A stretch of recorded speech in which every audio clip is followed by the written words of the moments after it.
All right. All right.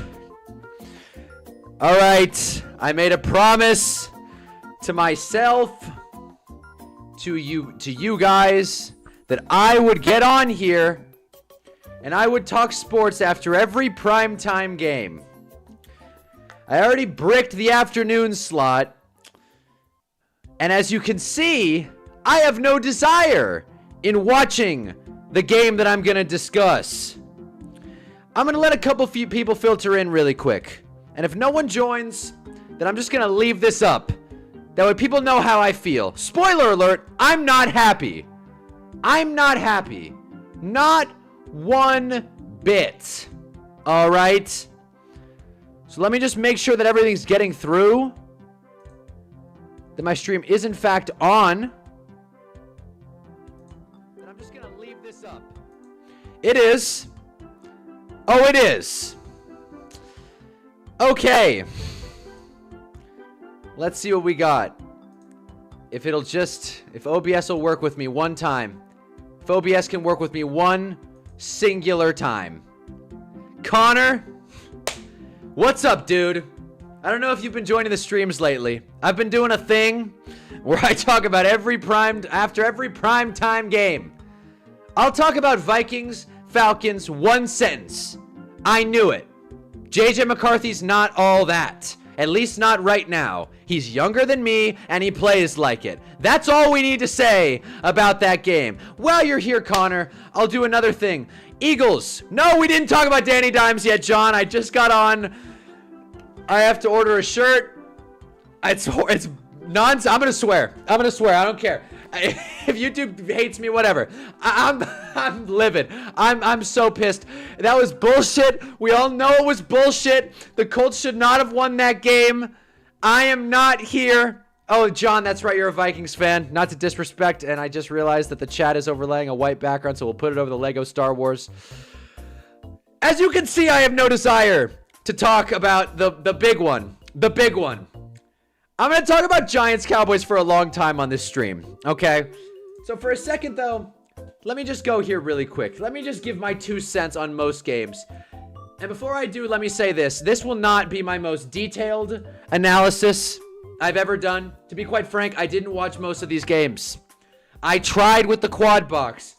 Why is this not loading? Come on, ESPN. Like, let's get this on the road, yeah? Like, it's time. It's time. I'm streaming. Everybody hold the phone. Hold the phone. Jones fan for 8 yards on first and decided to throw 2 times after. Look. I'm assuming you're talking about DJ. I did not watch the game. Rip Joe Burrow. There goes my fantasy team. That sucks, Connor. That sucks. My fantasy team was great. I literally don't care. But I'll show you guys my fantasy team really quick. We put on like crazy. 169. Caleb did well. Malik, obviously. BT, what is going on in Jacksonville? Trevor sucks. James Cook, stud. Travion Henderson is the RB2. That kind of sucks. Tyler Warren's good. Tet McMillan, stud. I thought he got more than 16. And then Rome really did me wonders. No kicker. 170 in PPR, no kicker. You guys have come to the right place to talk sports. And the defense held the Falcons to field goals all game until the end. That was basically garbage time. They gave up that touchdown. I agree. The Vikings defense is good. And I think that's why you guys beat Chicago. I think that, and I feel for you, John. I really do. Both our teams lost, but it's tough to feel sympathy for anyone on planet Earth right now. I'm not going to lie to you. But what I will say is I did not focus on Falcons-Vikings much because I was working on my new thumbnail for the video that just came out. If you didn't watch it already, it's about mobile quarterbacks and how the pocket passer is dead. It's a really, really good video. No one is watching it. That's okay. Numbers don't define me. Numbers can't hurt me. Russell Wilson can hurt me. Shane Bowen can hurt me. Numbers can't hurt me. Check out the video if you haven't already. And and to be quite even more frank, send it to everybody you know. Straight up. All right. Let me move the chat. Whoops. Let me move the chat down again. This is a disaster. All right. Let's go here. Just gonna put the chat here. Let's hope we can read it. Let's just hope we can read. Nah, that sucks. That sucks. This is what I get for putting a black background. Whatever. A white background. Anyway, I'm not even thinking, guys. I'm projected to win. Malik went off. I'm glad you got Malik. Tyler, you came to the right stream. Your loss is probably more heartbreaking, not going to lie. At least we can say JJM is basically a rookie. Well, Dart, we have Dart. We have Dart. Okay. But no. 2-0 in fantasy, bro. Lock me in. That's sick. That's sick. Good for you, Tyler. I'm glad you're happy. I'm going to do an express, just lightning round of every game because I'm not going to lie to you guys. If you want to hear how we doing tonight, I'm doing great. I'm doing great, Tyler. I'm doing really good. Let's just one sentence on each of these. JJ McCarthy needs more time. Okay, Bengals, Jags. I'll give you 2. Joe Burrow's hurt and Trevor Lawrence sucks. Confirmed. One sentence here. The Lions beat up on bad teams, and the Bears are a bad team, so I guess I'll throw a comment in there. Rams, Titans. So far, my take of the Titans being winless is still good. Elik Iomanor. I don't know if Jarvis is going to join, but thanks for the ad, buddy. Good tip. Guy's a stud. Patriots, Dolphins, the Disaster Bowl, Heartbreak City, whatever you want to call it. I honestly, I'm not envious of either of these fan bases, but I think if we're having a, frustration contest, I think I won. I think I won today, guys. That's the only thing I won. Well, that in fantasy. Niners, Saints. Mac Jones MVP run?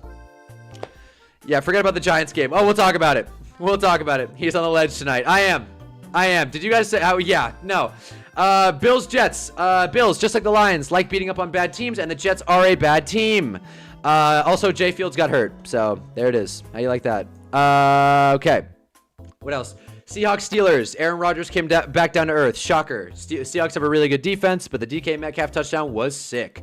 Browns, Ravens. Ravens like to beat up on bad teams, but in division, kind of a big win for the Ravens. This is the kind of game they would blow. Believe me, I will go on a wild rant about Giants, Cowboys. Niners, Saints was closer than expected. That is true. Mac Jones, stud. That's it. Certified stud. Broncos, Colts. All right. I'll save that one, too. I'll save that one. Panthers, Cardinals. Cardinals tried their absolute best to lose, but the Panthers are simply too bad. As you can see, Bryce Young threw it 55 times, which is never good.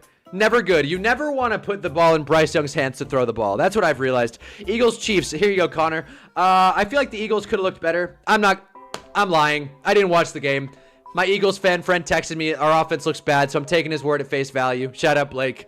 That's that. And as we all know, I smashed Commanders, Packers. Let's talk about the 2 games. Now, I'll be a little more brief about Colts Broncos because I only watched the last minute or so. Because I didn't watch the afternoon. Yeah, Muhammad. Yeah, there's a rant that is gonna happen. Yeah, no doubt. No doubt. Believe me. I'm just waiting for people to file in. Brandon Perna almost left this earth on stream after that Broncos game. Oh yeah, I feel for Perna. I really do. And this was the thing. I'll talk about the Giants game. Watching this made me feel a little bit better. And then I saw Dan Jones' stupid face on the sideline. He's growing out the hair. He's growing it out. He's not, he's doing a little beard thing. He's going to country music dance halls. He's going drinking IPAs. Dan Jones is having fun. Who would have thought? Who would have thought someone with no personality would exist better in Indiana than, shout out Indiana, Connor. But who would have thought that Dan Jones, Mr. No Personality, would do better in rural Indiana than New York City? Who would have thought, right? Who would have thought? And you know what? And I'll say this. I didn't watch the game, so you guys tell me what happened. Daniel the Grim Reaper Jones. Yes, that is my channel banner, and I've been meaning to change it for a really long time, but to be honest with you, he's the Grim Reaper to me. He will always be the Grim Reaper to me. I have to buy that stupid shirt because the Broncos kicker is a dweeb, okay? As you can see the stats, hell, I think I could compete if my running back gave me 165 yards on the ground, but whatever. What do I know? Dan Jones had a good game, masterclass. I was convinced. I was really convinced the Colts were going to get destroyed. I thought Dan Jones would come back down to earth because the Colts, hate it or love it, pretty easy schedule. Titans, that'll be fun. I was being sarcastic. That sounds like the worst game of all time. Rams, sure, they might lose. No one's saying the Colts are going to go 16-0. Raiders, they can win that. Cardinals, they like to lose. Chargers, who knows? Titans again. Steelers. There's not a tough game on this schedule until you get to the Chiefs. I think the Texans are bad. The Jags are a disaster. The Seahawks are a good test, but by then Dan Jones will definitely be hurt. Not saying I'm rooting for it, but he is very injury prone. Niners, who the hell knows what's going on over there? They're in the easiest division in football. Bo Nix choked the game away. I believe you. I see the pick. I see that the kicker bricked. 22 for 30. I just feel like if you're the Broncos, you got to really be kicking yourself on this one. And the Broncos, was their game last week close? The Titans. Yeah, their game against the Titans, 1-score game. Titans had a chance to tie it up a couple of times. I feel like Sean Payton, I've really hated on Sean Payton. Not much on this channel, but Man, I don't think he's all that as a coach. Who am I to say that? I just feel like he's kind of a dick, to be honest. And I would not want to play for a dick. And I think if you're the Broncos, you're going into a much tougher skid. You got the Chargers, you got the Bengals, you have the Eagles, you have the Jets, Skip, you have the Cowboys. Texans, Raiders, yeah, the much tougher schedule. We'll find out who the Broncos are, and we'll find out if they're for real really quick, but this is not a good sign. I'm really glad I drafted Tyler Warren, though. I also drafted Josh Downs, so as frustrating as Dan Jones doing better on the rival team is, I'll live with it because my fantasy team is doing better. Let me give you guys a personal example. Let me give you guys a so personal example right now for how I feel about Dan Jones, okay? And then we will talk about the Giants. I have not been in many long-term relationships in my life. Most of that is due to choice, and also something about me attracts women that are terrified of commitment. Maybe it's because I am also terrified of commitment. I've been in one long-term relationship in my life, and it was the worst thing ever. And let me tell you something. I broke up with her, and it was the best decision. I can say this fully confidently, by the way, as a quick aside. If I could quantify how hurt I was after breaking up with that girlfriend and this Giants-Cowboys game, it was like hydrogen bomb versus coughing baby. It was not even close to the same thing. I literally thought that today. I was like, dude, I haven't been cheated on, not technically. You know, that's another story for another day. I haven't been cheated on technically, but I will say this. I couldn't picture myself being this heartbroken about anything until we go to Giants-Cowboys, but I'll stop for now.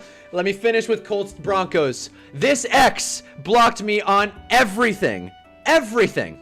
The only thing I know she's on is LinkedIn. So I see what she's doing, right? And I see that she got a pretty sweet internship. I'm not going to name the company. It was Apple. She got a pretty sweet internship. And I'm at a point where I understand as a man, I didn't want to date her. It was not a good setup for either of us. The breakup was the right call. And her doing well doesn't take any skin off my back, and I'm not a hater. I don't like hating on people that I barely know. That's more football side. Obviously, I knew my girlfriend, ex-girlfriend, I should say. I'm not hating on her. But to see her have a high-profile internship while I'm sitting here applying to be the Raising Cane's manager. That's a joke. I'm not doing that. I'm just saying the job market sucks. Got too much time on my hands. So seeing her succeed takes you guys see where I'm going. Seeing her succeed takes nothing away from me, and yet it still feels wrong. It still feels wrong because I know what she's about. I know in a workplace, she'd be the worst. I lived with this girl. I know what she's like. I know her game. And she's still succeeding because she's in a different situation. Am I jealous? No. I'm just hurt that it's not happening to me. I realize that I just defined jealousy. So yeah, I want to be happy for Dan Jones. And I want to pick him up in fantasy and embrace the Tyler Warren Dan Jones stack and call him Indiana Jones. Because when I was editing my video, I was going through some Daniel Jones highlights, and there aren't many. There are not many. But man, some of those plays he had, the one-handed catch, the long run against the Washington football team. I'm not talking about the Eagles run. We all know what happened there. He slipped and fell. We scored the next play. Whatever.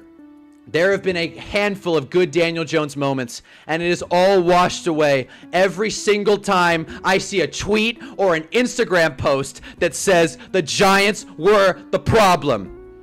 The Giants were the problem. This guy couldn't throw a forward pass, and the Giants were the problem. How about we all just understand that offensive lines are all that matter?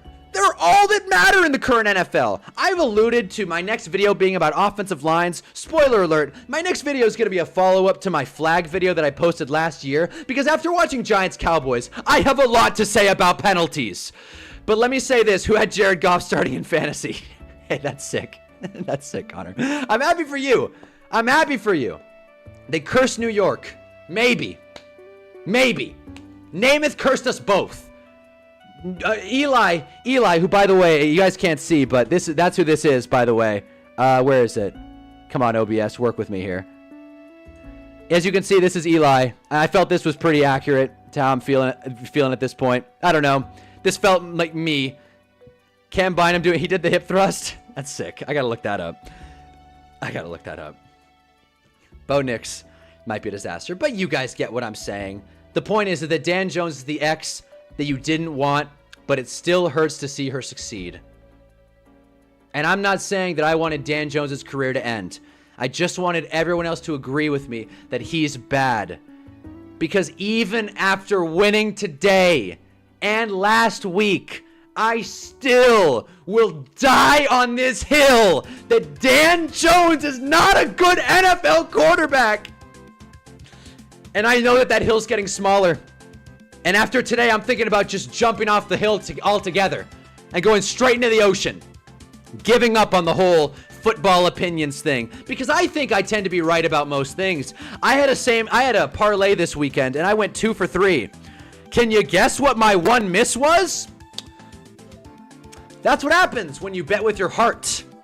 That's what happens when you believe in the team that hasn't won a divisional matchup in 9 games. The Giants have lost 9 straight divisional matchups. Tyler, I appreciate the call out. Yes, he will show his true colors. I don't want to hate on Dan Jones. I am not Stephen A. Smith. I am not Colin Cowherd. I am not Nick Wright. I don't have an agenda. If it was up to me, everybody would be great. There's like 3 players in the NFL I don't like. Caleb Williams, Dan Jones. I was going to say Russell Wilson. I'm not there yet. Okay. And then AR will return. Yes. Connor, AR will return. Somehow AR is returned. Okay. Let's do it. I was going to do the Lego Star Wars thing, but instead let's just leave this up. Although the stats are going to stat. Fellas, for me to articulate, and I'd turn your headphones down if I were you. Fellas, if I were to articulate my night as a human being. Kyle, welcome to the chat. Let's do it. Hold on. Just got offered Brock Bowers and Terry for Jettas.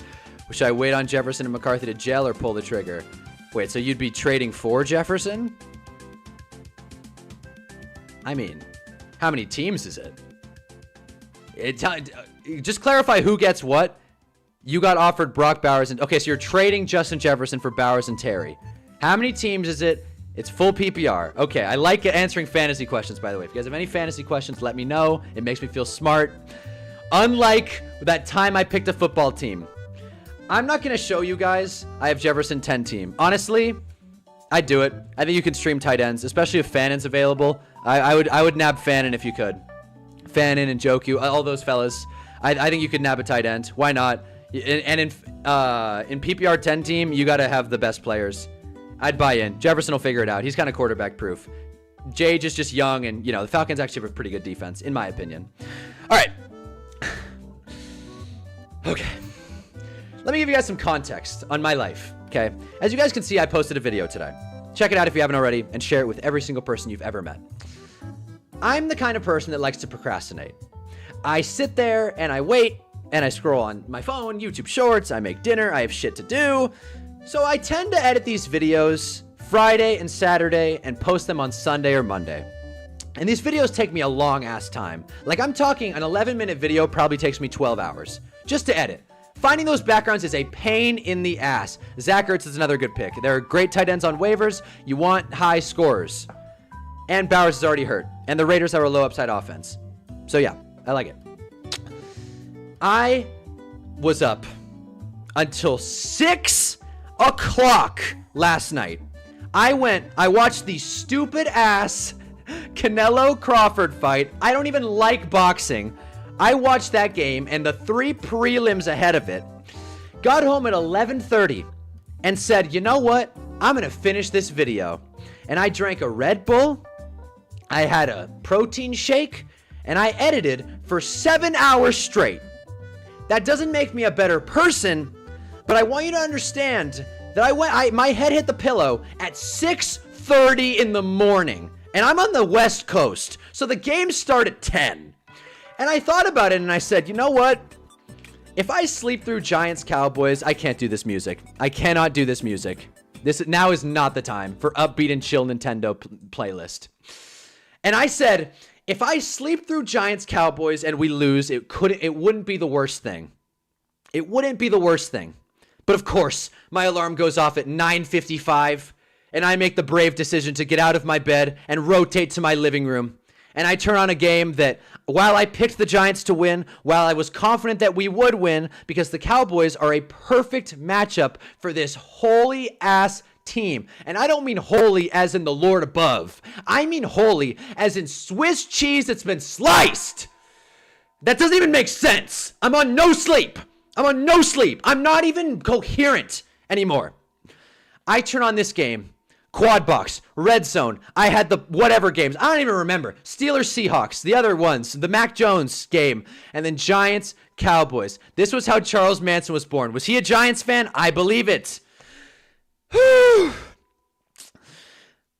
I turn on this game, and I am watching James Hudson get the most infuriating, most nonsense, ridiculous penalties, and watching Brian Dable, who I like, but that stupid egghead wouldn't take him out.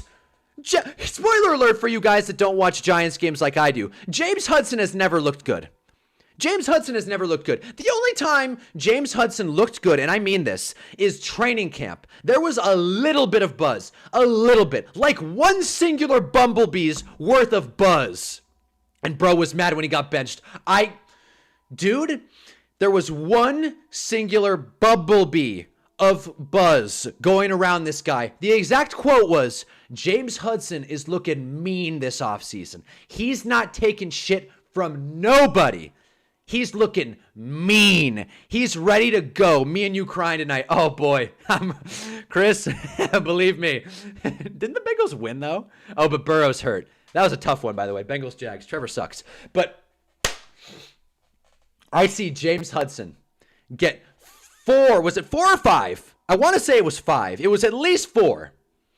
4 penalties within 4 plays. 4 straight. 2 of them were pre-snap. So he was outpacing the snaps. He was outpacing the pace of the game with penalties. And this was after, mind you, I walk my ass hurt for 3 months. That's awful. Turf toe is the worst. I can't believe quarterbacks get turf toe. What the hell's going on? It's almost like the NFL should fix the turf and grass, but the NFL is super cheap. So I, again, turned on the game, and I was on my phone for the kickoff. That apparently the Gunnar Olszewski kickoff turned out good, gets called back for holding. The Giants, in the first drive of the game, I heard Greg Olsen say this, in the first drive of the game, had over 100 potential yards called back due to penalties. 100 potential yards. Let's go to the play-by-play really quick. Let's do it. 16-play drive. 60-yard, 16-play drive. For you math heads at home, that's like 4 yards a drive. 4 yards a play. Not great, right? Gunnar Olszewski, 67 yards, but stupid Bozeman, right? That's what the S stands for. Stupid Bozeman. Offensive holding gets called back, right? Then Devin Singletary is the lead back for some stupid reason. Then Russ starts to cook. 2nd and 5, 5-yard pass. Then Scat's getting work. I am following it on my phone at this point, and because I'm like doing my morning stuff, brushing my teeth, following it on the ESPN app. Tyrone Tracy goes. Oh, wait a minute. Darius Slayton, our wide receiver, offensive holding. Don't you love it when your wide receiver gets offensive holding? Amazing, dude. Amazing. Why don't you just square up with the 180-pound matchup you have, and let's move on. Tyrone Tracy returns back to the field. We go run, pass. Classic. And okay, I'm completely out of it now. Theo Johnson, he found his hands. Thank God, right? Theo Johnson, back-to-back catches. Then Russ Wilson sacked. 15-yard penalty. Why? James Hudson, unnecessary roughness. And I didn't think that was a great call. I thought that was a soft call. But then we get Russ Wilson passes. He overcomes the penalty. But guess what? 2nd and 30. You have no idea the despair when you walk back to your TV and see 2nd and 30 on your favorite football teams playing. I can't believe he was never taken out of the game for racking up 5 penalties all by himself. I couldn't believe it. False start.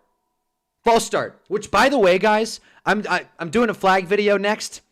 False starts are at a crazy high rate right now. I don't know if refs are calling it tougher or if people just got dumber this year, but false starts are being called at a crazy rate, right?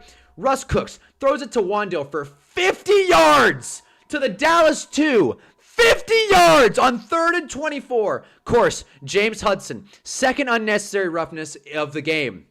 And at this point, I'm livid. I'm livid. And this is a direct quote I said. I said, if James Hudson is... Nah, I'll get to that later. But I compared James Hudson to some certain fascist leader. Some certain fascist dictator that no one likes. Right? So that gets called back 15, but at least we have the ball in Dallas's red zone, right? Then James Hudson goes for it. He goes for another false start. And at that point, I, along with the rest of Giants Nation, is screaming, take this guy out. He was terrible last week, and he is killing us. He's killing us, man. Then Russ throws some incomplete passes, field goal good. And James Hudson gets taken out. James, be careful, buddy. Congratulations on the win. I respect you as a person. Be careful, buddy. Be careful, pal. As you can see, I'm sweating. Okay, that was the only drive I really wanted to go through. But let me say this. The penalties on this team, some of them were warranted. Basically, everything called on James Hudson was warranted. Some of them were not. Something else that needs to be addressed. Shane Bowen does not know what a defense is supposed to look like. Shane Bowen does not realize that putting the best players on the field is the best move for a football game. He's waiting as if the Giants are going to make some sneaky playoff run and we need to load manage our starters. We're 0-2. We've lost 9 straight divisional games. We've lost, if I could be misquoting this, but I think I'm right, 13 straight in Dallas. It was 9. My fault. Something like that. I think they said 2016. 2016. I was a sophomore in high school. I have now graduated college. 2016. LeBron was on the war. LeBron beat the Warriors. And not in 2016. The 2016 season. That's been how long it's been since we beat the Cowboys in Dallas, in Jerry World. Which, one thing, that's a shame. But another thing to realize is that Dallas is a particularly bad team at home. Dallas is way better on the road for whatever reason. Maybe it's the fact that, the whole being in Dallas stresses out the Cowboys because Jerry treats his football team like a goddamn zoo. I don't have my water. Who cares? Who cares? So, what else happened? Well, the Giants would do it like it was Groundhog Day. They would have a good first down stop, maybe even a sack. Then they would stop the run on second down. And then on third down, the Giants would have the most egregious, ridiculous, nonsensical defensive pass interferences. There were some plays where I was like, oh boy, Drew Phillips is cooking up CeeDee Lamb today. Because a big story that came out among Giants Cowboys is that Drew Phillips and CeeDee Lamb, let me look this up, but basically, Drew Phillips laid kind of a dirty hit on CeeDee Lamb like last season, and like a year ago. And CeeDee Lamb comes out and he's like, yeah, I don't like Drew Phillips. He almost hurt me last year. I don't like him. And then Drew Phillips was like, it was a clean tackle. As a Giants fan, I think it was a great tackle. And I don't say that a lot about Drew Phillips. Another thing about the Giants today. Javon Holland, what's he doing? Like, what is the point? 26 penalties. Yeah, I'm just going to keep that loaded. 26 penalties. Clearly, the refs were on one.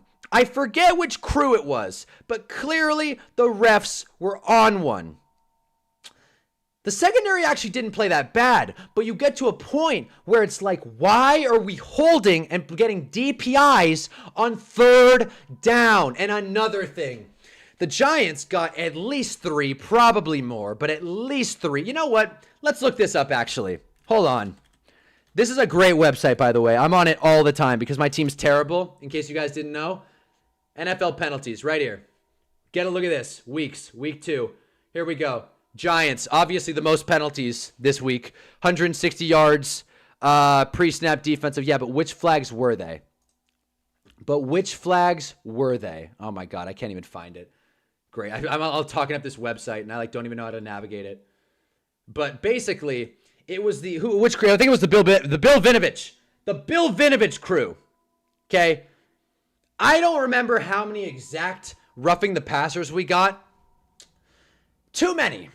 Way too many. And Dak does this thing where he jumps into the throw and almost headbutts it like he's Lionel Messi. He headbutts the defensive tackle or defensive end, and he gets 15 every single time. 2 quarterbacks flop, 3 quarterbacks flop more than anyone. Josh Allen, Patrick Mahomes, and Dak Prescott. They are certified floppers. It doesn't really matter if CD is covered as much now because we have several options for where to throw the ball. Yes, George Pickens and Javonte Williams. I actually think the Cowboys offense looked pretty weak, and I wouldn't be excited about Brian Schottenheimer's offense at all. A lot of swing passes, a lot of random passes to Javonte Williams. By the end of the game, the Giants couldn't tackle Javonte Williams. I wouldn't trust a clean 17 on a J-Dub. Just saying. Neighbors took Diggs' soul multiple times. At least you guys were able to score some touchdowns. And that is what I want to say. Because you guys, I'm not gonna break down the game anymore.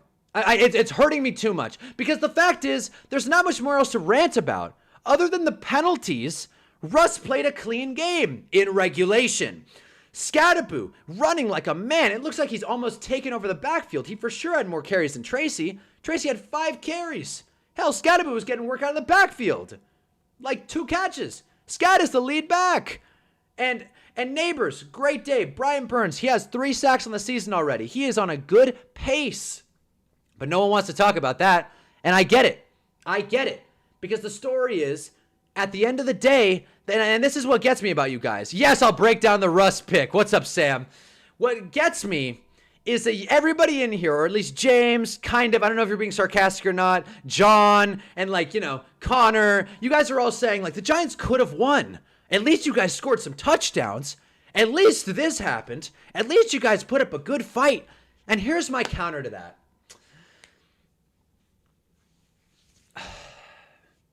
This rebuild has been happening for over a decade. And the bar is scoring points. The bar is scoring points in a football game. The bar is not even winning. The bar is not beating a team that traded their best pass rusher a week ago, 2 weeks ago. This team traded their best player 2 weeks ago. Thank you, James, for being genuine. 2 weeks ago. At home. They're not even good at home. And everybody said the Cowboys looked really good against the Eagles. I thought the Eagles just looked bad, and they were both just adjusting to week 1. I didn't believe in the Cowboys, especially because I don't think their offensive line graded super well, especially because they can't rush the passer, especially because they're the Cowboys, and I just think there's a lot of ego attached to Jerry Jones. I don't think that's a hot take. And the fact that the Giants, a team that has had a top 5 pick, golly, 6 or 7 times in the past 10 years, can't rebuild, reboot, use the talent. Evan Neal is wearing a t-shirt on the sideline. 7 overall pick, Evan Neal is not even suiting up for the game. What's the point? What's the point of the cyclical nature of the NFL if you can't develop talent? What's the point of getting a new head coach every 3 or 4 seasons if you're not going to do anything with the talent? What's the point? I don't get it. And it could have ended up being way worse. That's the thing. I get that. And John, I sympathize with you, especially because Vikings fans have been through the mud. And this is the thing about it. It could have been way worse. And I know that I'm complaining because my team played better than expected. But I expect this team to beat Dallas, man. I did. And we were so close. We were so close, man. They got almost every call. The Giants actually got a couple in overtime. I didn't think that George Pickens OPI was a good call, frankly. But by the end of it, everybody I knew that watches football was texting me. people that don't even really watch the game like that. There's a girl, I'm not going to shout her out by name. It sounds like I hate women on this stream. I don't. There's a girl who is a Cowboys fan. She's a Cowboys fan because some dude she hung out with liked the Cowboys. So now she's just like, fuck it. I'll just root for the Cowboys. America's team, the stars. I like the show, the cheerleaders. Yeah. Woo, sports. She's allowed to like sports, but don't text me saying the Cowboys are always going to beat the Giants because that's that, and that's the way the game goes. You don't know the game. She doesn't know the game. I know the game, and I thought that we were going to go into Dallas and beat the fuck out of the Cowboys, and that's why for my parlay, I had Giants spread, Giants money line, Eagles spread, and Falcons spread. And what happened? What happened? I went 2 for 3, and the only one that hurt. Cowboys fandom is an STD now. Yes! Unless it's James. Everybody else, yes! And guys, let me tell you this. Maybe it's karma. Maybe it's fate. I had such a good picture. I just flew into DFW. I was traveling. I got this picture of myself. It's not focusing, whatever. Of me holding a Micah Parsons jersey in Dallas. In Dallas. I was through the roof ready to post that. And this isn't even like I hate the Cowboys, James. I do. Yes, Sam. Yeah, and I think you can take a stab who I'm talking about. Yeah, Listen, better days are ahead. And let me just say this to James. James, you seem like such a nice dude. You're one of the few Cowboy fans that are. Not trying to be mean or anything, but I think y'all's only problem is the O-line right now. I don't really keep up too much about the Giants roster, really. No, I agree. And the truth of the matter is the Giants have gotten better every single half this year. That first half against Washington, we may as well not even have suited up. The bar was very low. Then the second half, we competed. We just couldn't score. And then the first half in the Cowboys game, we're moving the ball. We just got a bunch of penalties. And then the second half of the Cowboys game, we really put it on. Then overtime, the wheels just fell off because Russell Wilson just decided the lights are too bright.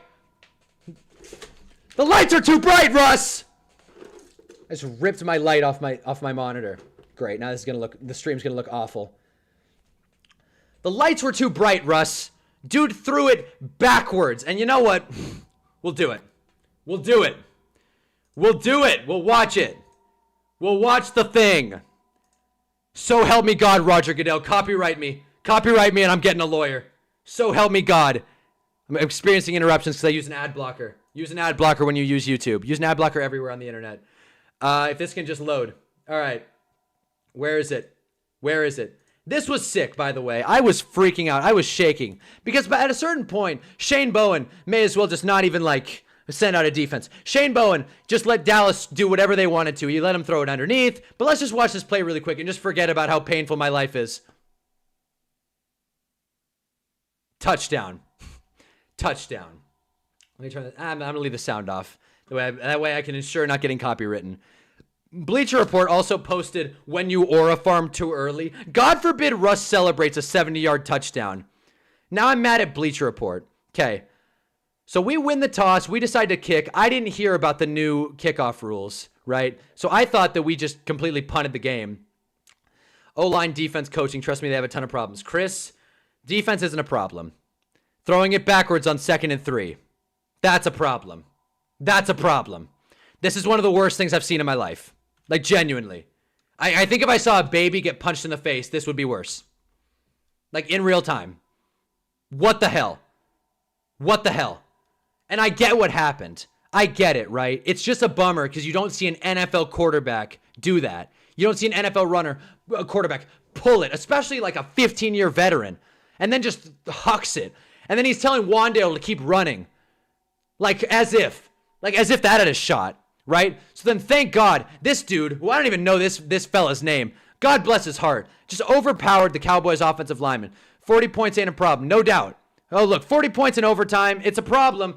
I am defaulting this to... I'm defaulting this... I already talked about Dan Jones. I'm defaulting this one to Shane Bowen. And I'll finish my thought earlier. I compared James Hudson to some fascist leader that was a pretty big player in World War II. If James Hudson is Hitler, Shane Bowen is Mussolini.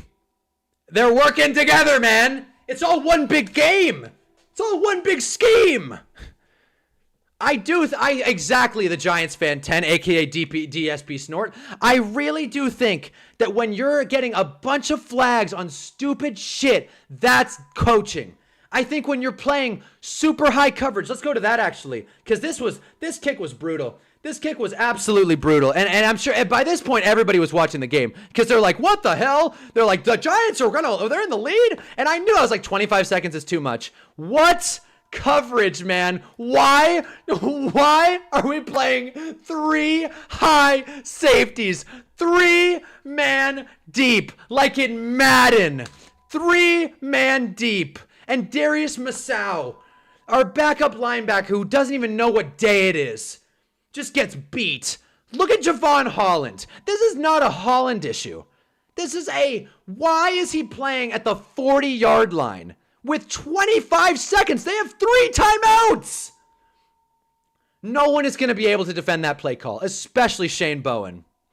Blake, I don't know if you're the Blake that normally gets in here. If you are, I don't want to see Dart. I'm a full-on Russ believer. I don't want to see Dart. And then there's the 64-yard kick. Here's a fun thing about being a Giants fan. I wish all the best next week. I wish I could say the same, James. I wish you the best in your life. How about that? I hope you have the most kick-ass week, James. But I can't celebrate the Cowboys right now. I don't think I've been this mad at a football team since Washington last week. I'll say this, though. Everybody on earth is texting me at this point when Brandon Aubrey nails that kick. I have been a Giants fan for a minute, and I don't know how long you've been around Giants fan 10 or if Jarvis in here. I was there when Graham Gano hit a 63-yarder to beat us in the OBJ Josh Norman game. I was there when Jake Elliott hit a 62-yard field goal to beat us in Eagles Giants. And I can now say that I've been here for Brandon Aubrey's 64-yard, was it 64 or was it 67? 64 yards. I can say I've been there for all 3, and I wear that with pride, with genuine just bliss, happiness, joy even, that I can sit there and say, your team might be snake bitten. The Vikings have been through some shit. The Jets may as well relocate. The Chargers can't win a playoff game. But 3 60-yard game-winning kicks is too much for one man to handle. It's too damn much. I talked about Dan Jones already. I don't think, and also let me say this because the Dart talk is already happening again. The Dart talk is already starting up again. Let me say this. I have no issue with Jackson Dart coming on for some read options, and I thought Greg Olsen was being a little bit of a dick, saying that, oh, well, they're giving it away. We know it's going to be a run, as if Jackson Dart can't literally also just throw the ball. Like, as if he can't just go play action and then catch the Cowboys off guard. He's like, well, it's obvious it's going to be a run. It's like, no, it's not. Like, yeah, he ran, but, like, he could throw. I think it's kind of interesting, running a 2-quarterback set. How you treat military tours, I was there. Exactly. So I don't want to see Dart all year. I don't want to see Dart all year because I genuinely think this Giants team is better than 0-2. And that's the first, and I have seen, I want to say 12, 13, 0-2 Giants teams. I think I've seen definitely over 10 0-2 Giants teams. The Giants and week 1, and Chris Brown, you can relate to this. The Giants never start strong. The Giants and 0-2 are like PB&J, Bonnie and Clyde. Myself and self-loathing. Is it time to start look forward to the draft yet? Sam's just rage baiting me. It's pissing me off.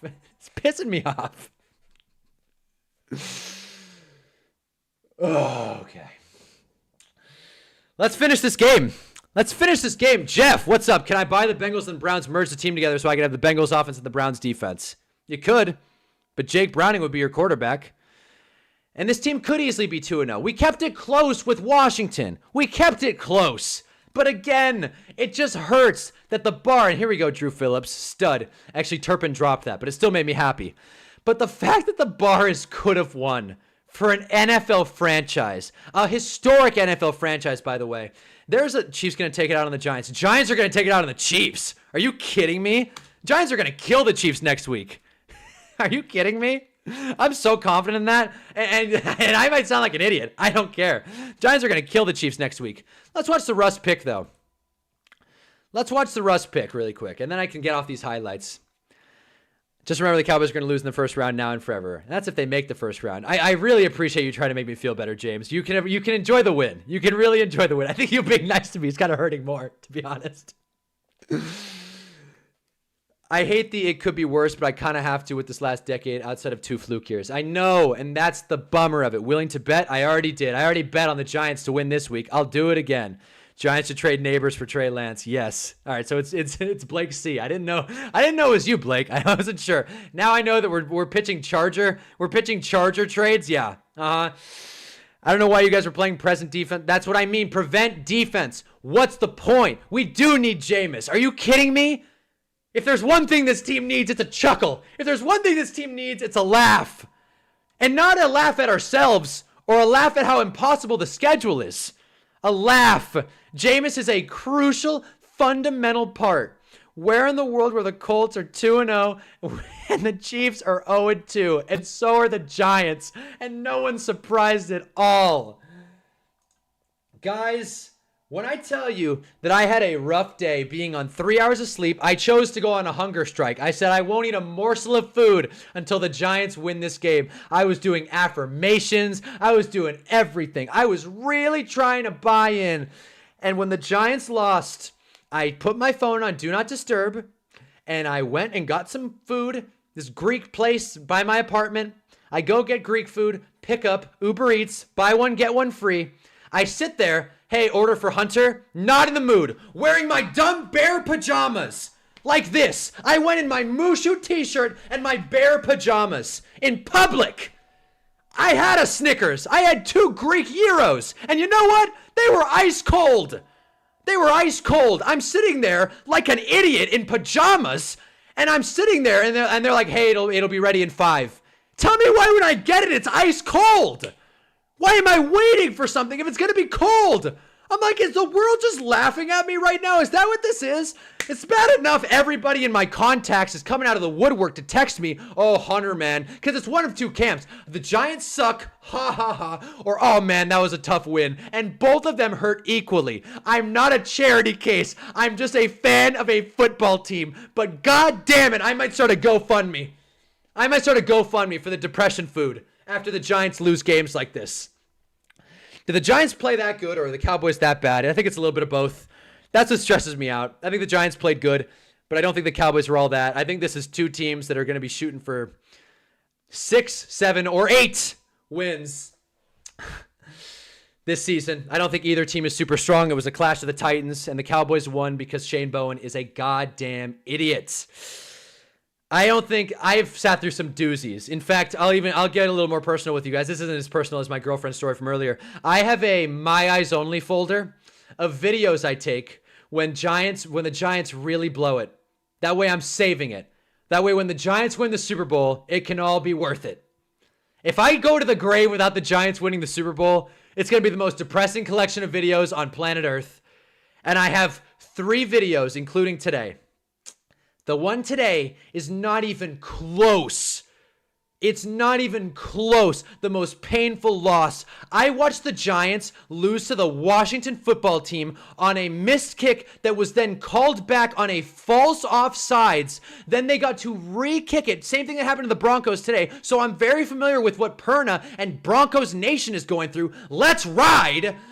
I'm very familiar with what it's going through. I watched that. I was living in the UK. I watched that at 5 a.m. I stayed up from 2 to 5 a.m., sick as a dog, and they lost the game, and I recorded a video, and this is still worse. At least you don't have the worst offense and arguably the best defense. Defense keeps you in the game until you're off and start turning the ball over. I agree, especially when they're on the field for the last 20 minutes of regulation. It was both. I agree, James. All due respect to you, you're literally the only one that thought the Giants had any shot to start 3-0. And I'm confident they're going to beat the Chiefs. I think they're going to beat the shit out of the Chiefs. And you know what? I'll say this again. If you guys want to see a delusional Giants fan, you found the right channel. You got the right guy. All right? Because I have said this before, and I will say it again. The Giants can go 0-16, and I will pick them in week 17. I will. I'm embracing the delusion this year. I'm sick of watching this game and being validated in my pessimism. I'd rather be disappointed than not have any expectations at all. Watching sports like you hate yourself is not fun. Are you able to set up super chats? Wouldn't mind sending some dough. I appreciate that, John. I'll set it up later. You guys keep your money. Chris, see, I appreciate Chris rage baiting. James being like, I hope you guys do well. That's kind of like, oh, great. Chris saying we don't have a shot. It's like, yeah. Keep up the noise. As if the Chiefs look good at all. Yeah, right, dude. The Chiefs look like a disaster. The Eagles are still figuring out the Super Bowl hangover. Who knows what the Eagles are going to do this year? The Giants are 0-2. I'm very familiar with 0-2. And I will say this. I didn't wear my Malik Neighbors jersey today, and I thought that doing that would superstitiously make us win. And the fact that even the superstition, even the hunger strike, everything brought it together. And if you want to do something for me, genuinely, John, share my video that I posted today. It's a good one. Or watch it if you didn't already. If anybody here didn't watch the video I posted today, check it out after the stream. It's a damn good one. And I just changed the thumbnail. I think it's way better. Honestly, something you need. What? Some realism?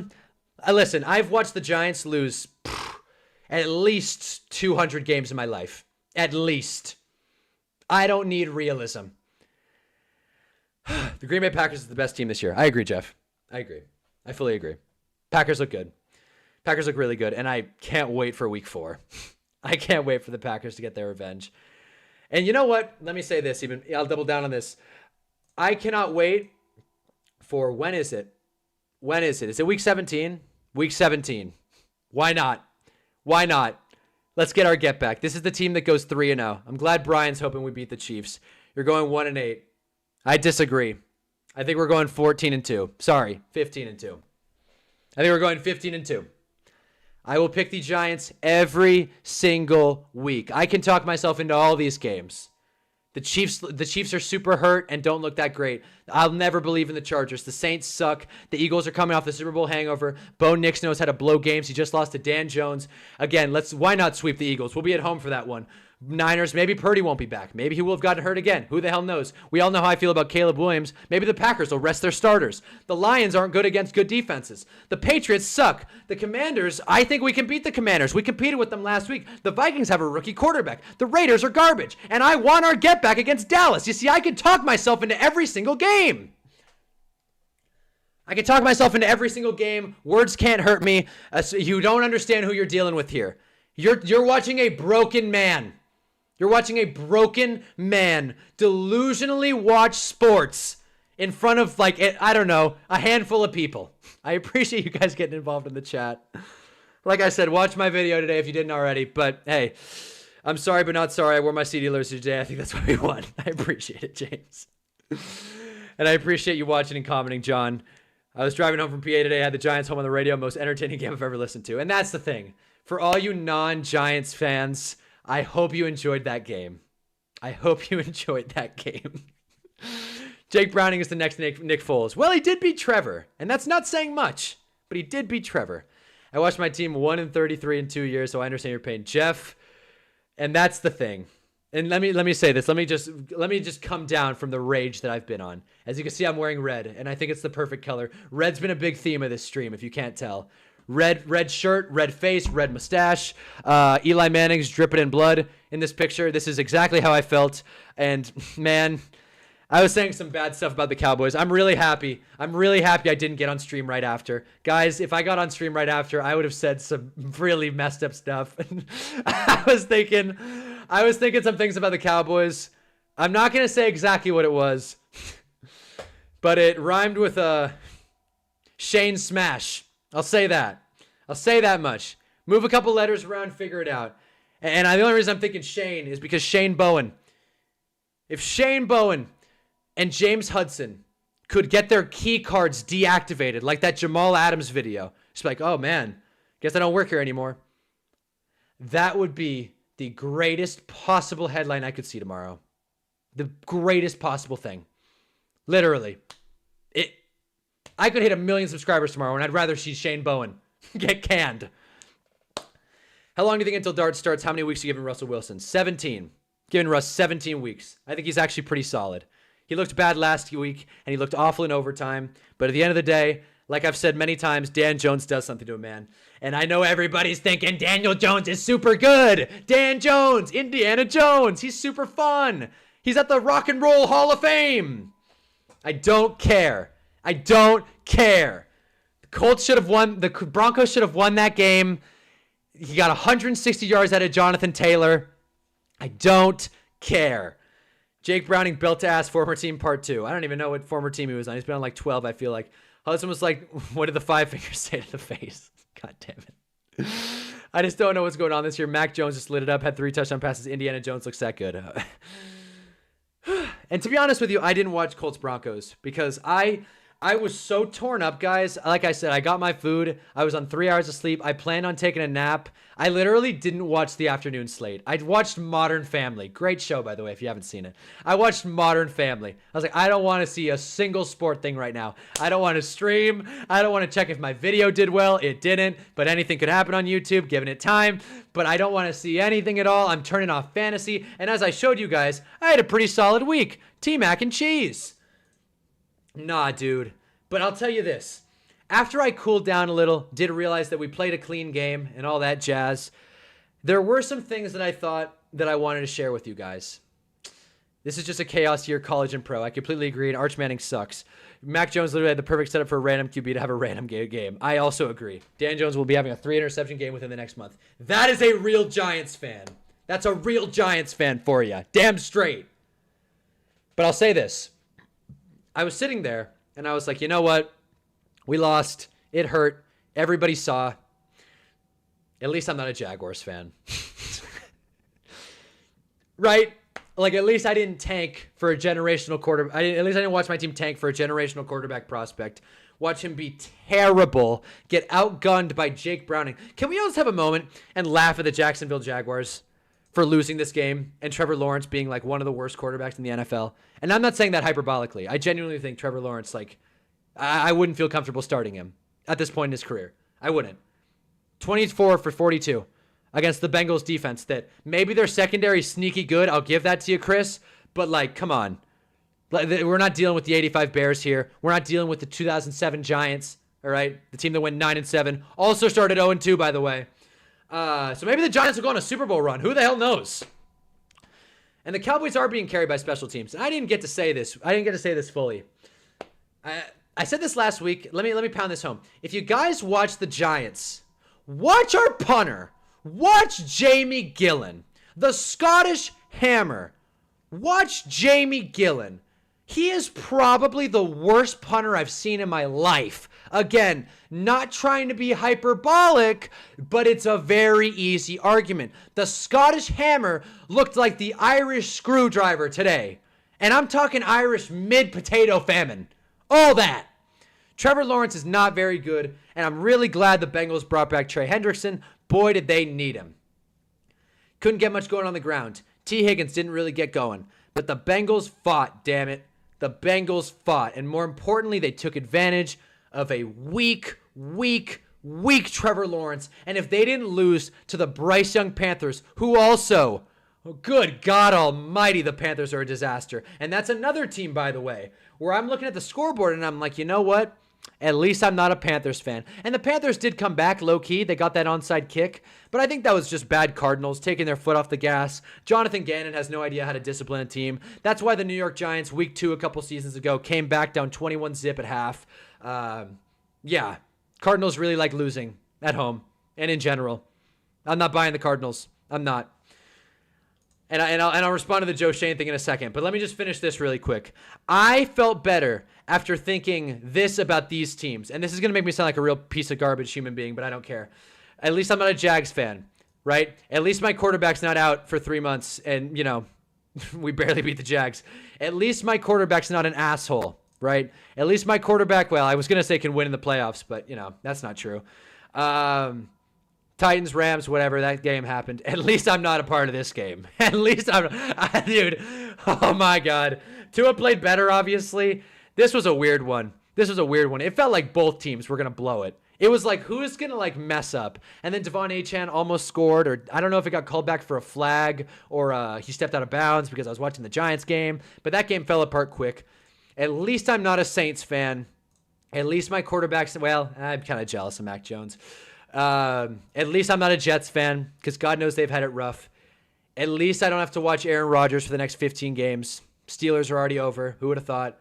At least I'm not a Browns fan. All love to Jeff in here. I also gotta respond to the Travis Hunter thing. I didn't even see that. Laugh at him so much more for trading him for Travis Hunter, and Travis Hunter, he doesn't even look that good. Well, we can give him time, but he doesn't even look that good, right? At least I'm not a Browns fan. Being a Browns fan is tough. Being a Browns fan is a whole new level of tough.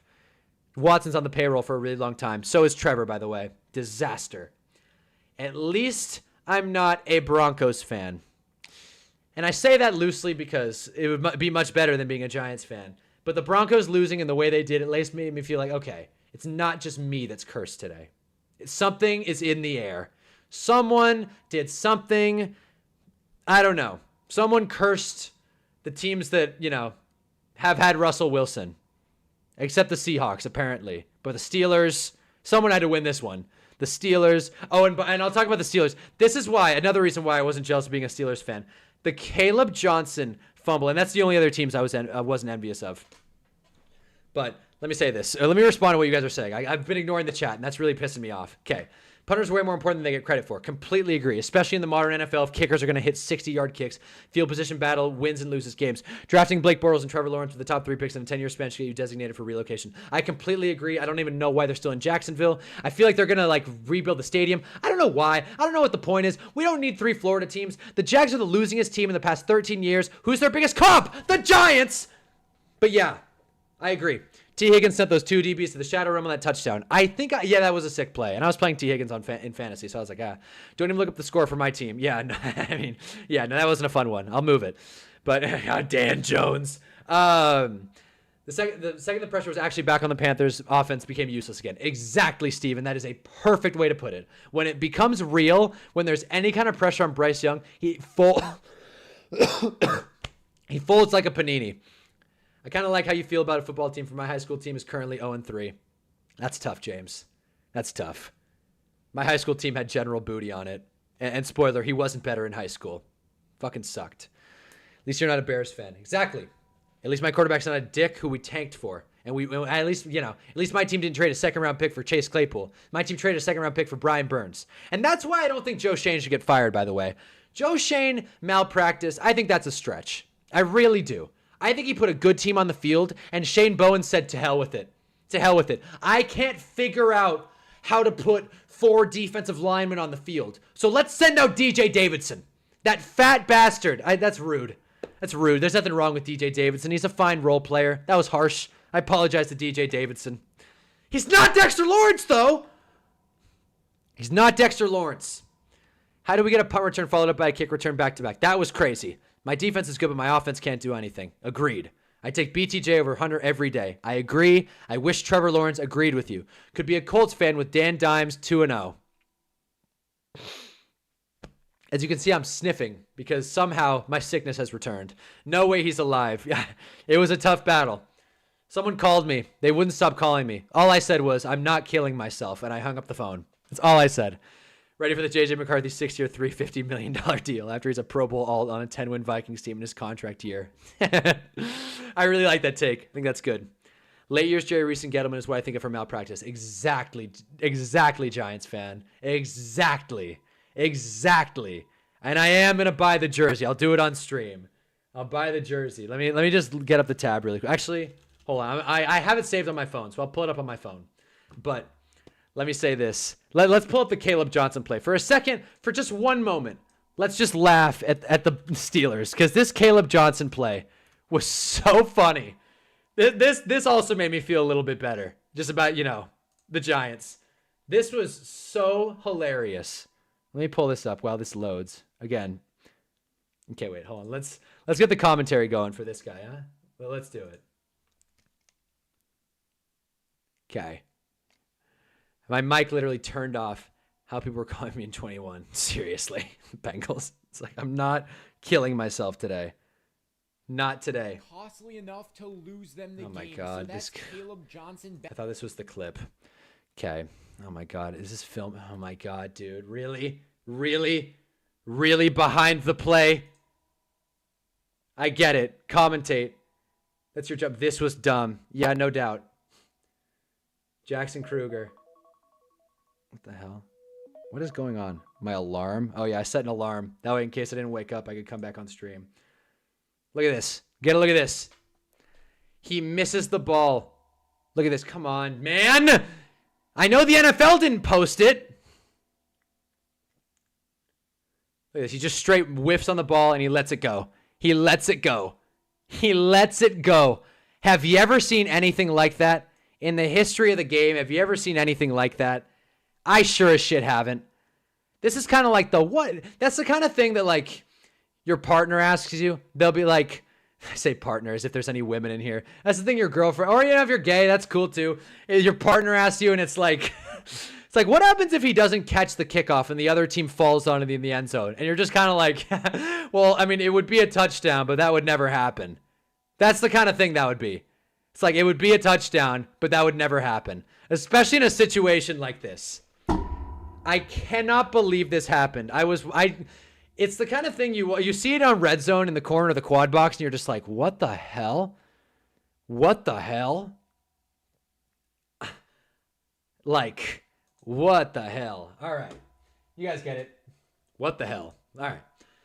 Let me respond to what you guys are saying. Looked like I called it. Jage looks more like he did in the first half of the first game, more than the fourth quarter. He's a young guy. He's a young quarterback. The Falcons have a good defense.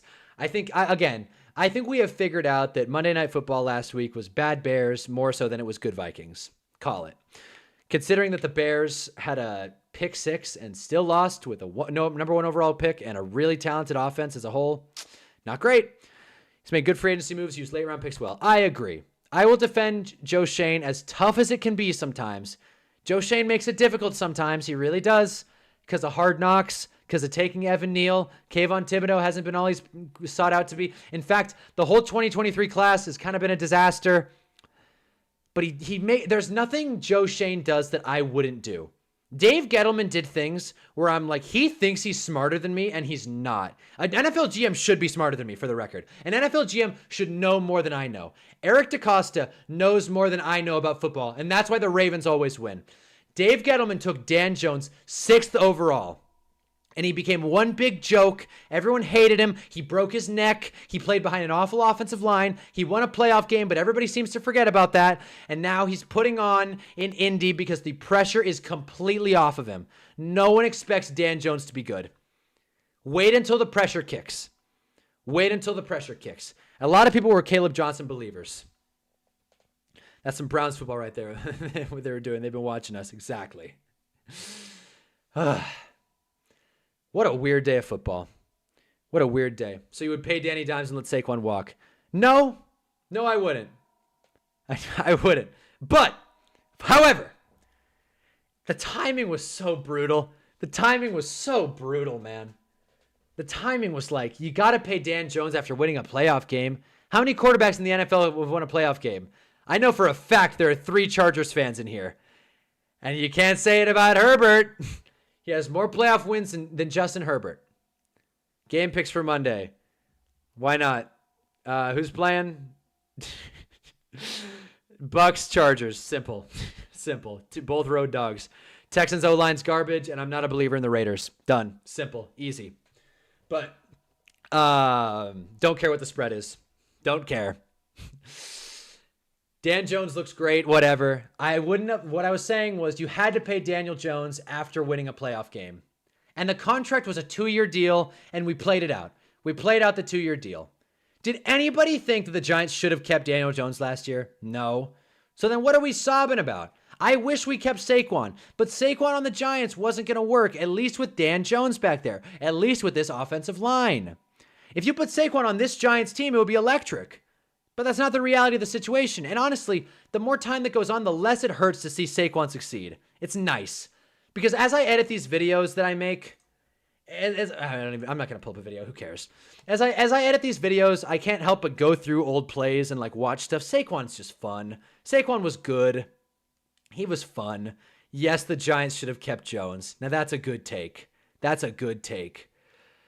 Honestly, I think we should send the terrible people in charge of the NFC East teams to the Eagles. Yes, trade them. Yeah, force the Eagles. Find out that the Eagles did one of those Clipper like scandals, and then punish them for being smart. I was in the minority of trading Saquon and letting Danny walk. I don't know. I thought it was fool's gold. Yeah, I also thought it was fool's gold. No one actually thought Dan Jones was going to be good. No one actually thinks Dan Jones is good. You guys can tell me right now in the chat. Sam Grease should have kept Jones. I don't think anybody actually seriously thinks that. I might sound like a lunatic here. I don't genuinely believe that anybody on planet Earth actually believes Daniel Jones is a good quarterback. I don't. You guys could tell me you do. I don't believe it. I simply don't. I have seen this guy. I'm very familiar with this game. Also, while we're here, Troy Franklin, good fantasy pickup, just for the record. As long as the senior player personnel guy in New York is Mara, every GM is scapegoated eventually. And that's the problem. That's the problem. We have to sit. And that's why I'm so anti-Dabes getting fired. That's why I'm so anti-Dabes getting fired. If we're going to keep rotating head coaches, here's what I was going to say. I thought about this on the way to church the other day with my mom. I was thinking about the Giants going to church because I was thinking I should pray for the Giants to beat the Cowboys. I'm sitting there and I'm like, you know what? John Mara comes out and says, we've done everything possible we could to screw this guy up. He said that. That's a direct quote from John Mara. We've done everything possible we could to screw this guy up. But it made me ponder a little bit. What did we do? What did we do exactly? Drafted a running back high? Spent money on the offensive line? Brought in offensive minds, so to speak? What did we do? Well, what was so bad that we did to Daniel Jones? What was the non-forgivable thing? And I see a lot of people saying, I think so. I will respond to that in a second. I see all of you saying Dan Jones is a good quarterback. I will respond to that in a second. What exactly could we have done differently for Daniel Jones? Someone want to tell me? Someone want to tell me? Put wide receivers around him? Did we not sign Kenny Golladay? I know he sucked. But is that not a swing? Is that not a try? We drafted offensive linemen. We signed guys in free agency. The Giants' defense has been terrible for the longest time. We've done everything we could for him to work, except the one thing, changing head coaches. So if we cut Dable, we're going to be making the same mistake with Dart. I don't care if Dart sucks. I don't care if Dable loses every game this year. The only way to get a good, developed, modern NFL quarterback is to let him learn. Clearly, putting guys in the fire is not a good idea. Clearly. Where else? Clearly. Where else? Clearly. Where else? Clearly. I'm going to keep going. Rattler. I guess they're putting him in immediately. I guess. What works? When a guy learns. When a guy learns the game. Where's Baker? When a guy is able to sit and understand instead of having to force feed him knowledge in the beginning of his career. That's what works. You let guys develop. Drake May should be doing way better than he is. But the Pats forced him out. Drake May showed clear improvement. That's awesome, Drake. He did awful last year. And you guys know I'm a Drake May guy. I've ignored the chat for too long. I see everybody saying, I think so. Okay, Jeff thinks better than Rust, not an answer. Better than AR, not an answer. Can't ever trust a team fully post boat picture and playoff loss. Exactly. For the Giants' betterment, moving on, I would say it was the right decision. Moving on from Dan Jones. Exactly. Like I said, Dable's gone. He's a good leader, but not a good coach. I'd flip it. I don't think he's a good coach, but I think he's a fine leader. Seems like the dude's, I think he's a good coach, but a bad leader. I think the guys don't respect him. When I was a kid, the GM for Joshua was Scott McLaughlin. He was the best GM we had in years, and he got fired as a scapegoat for Nepo baby Bruce Allen. Oh, boy. I can't imagine Bruce was a good GM. I mean, clearly. I think he'd still be around. He wanted to give Kirk Cousins 5-year, $20 million in 2016. By 2020, we were making $35 a year. Yeesh. Oh, boy. Well, does that mean he drafted RG3? Dan Jones might have a legit 8 good games in his Giants career, and that's me being generous. Might be closer to like 5. IMO, I'd give Dable an extra 2 years and got to pull him aside and talk to him about it. That's exactly what I would do. Let him play out his contract. Let him play out his contract. I've looked this up before. Oh my God. The worst typer in football has returned. Contract. Come on. How is this not? Oh, my dumbass searches Brian. Brian Dable. This should work. There it is. He's got 2 years left on his deal. He signed a 5-year extension in 2025. For all you math heads, 2 + 5 is 7. Let him play it out. Let him play it out. End of 2027. We'll find out. Is that him wearing a tank? No, that's a vest. Let him play it out. Give him this year. Don't force out Dart. Let him teach Dart everything he knows.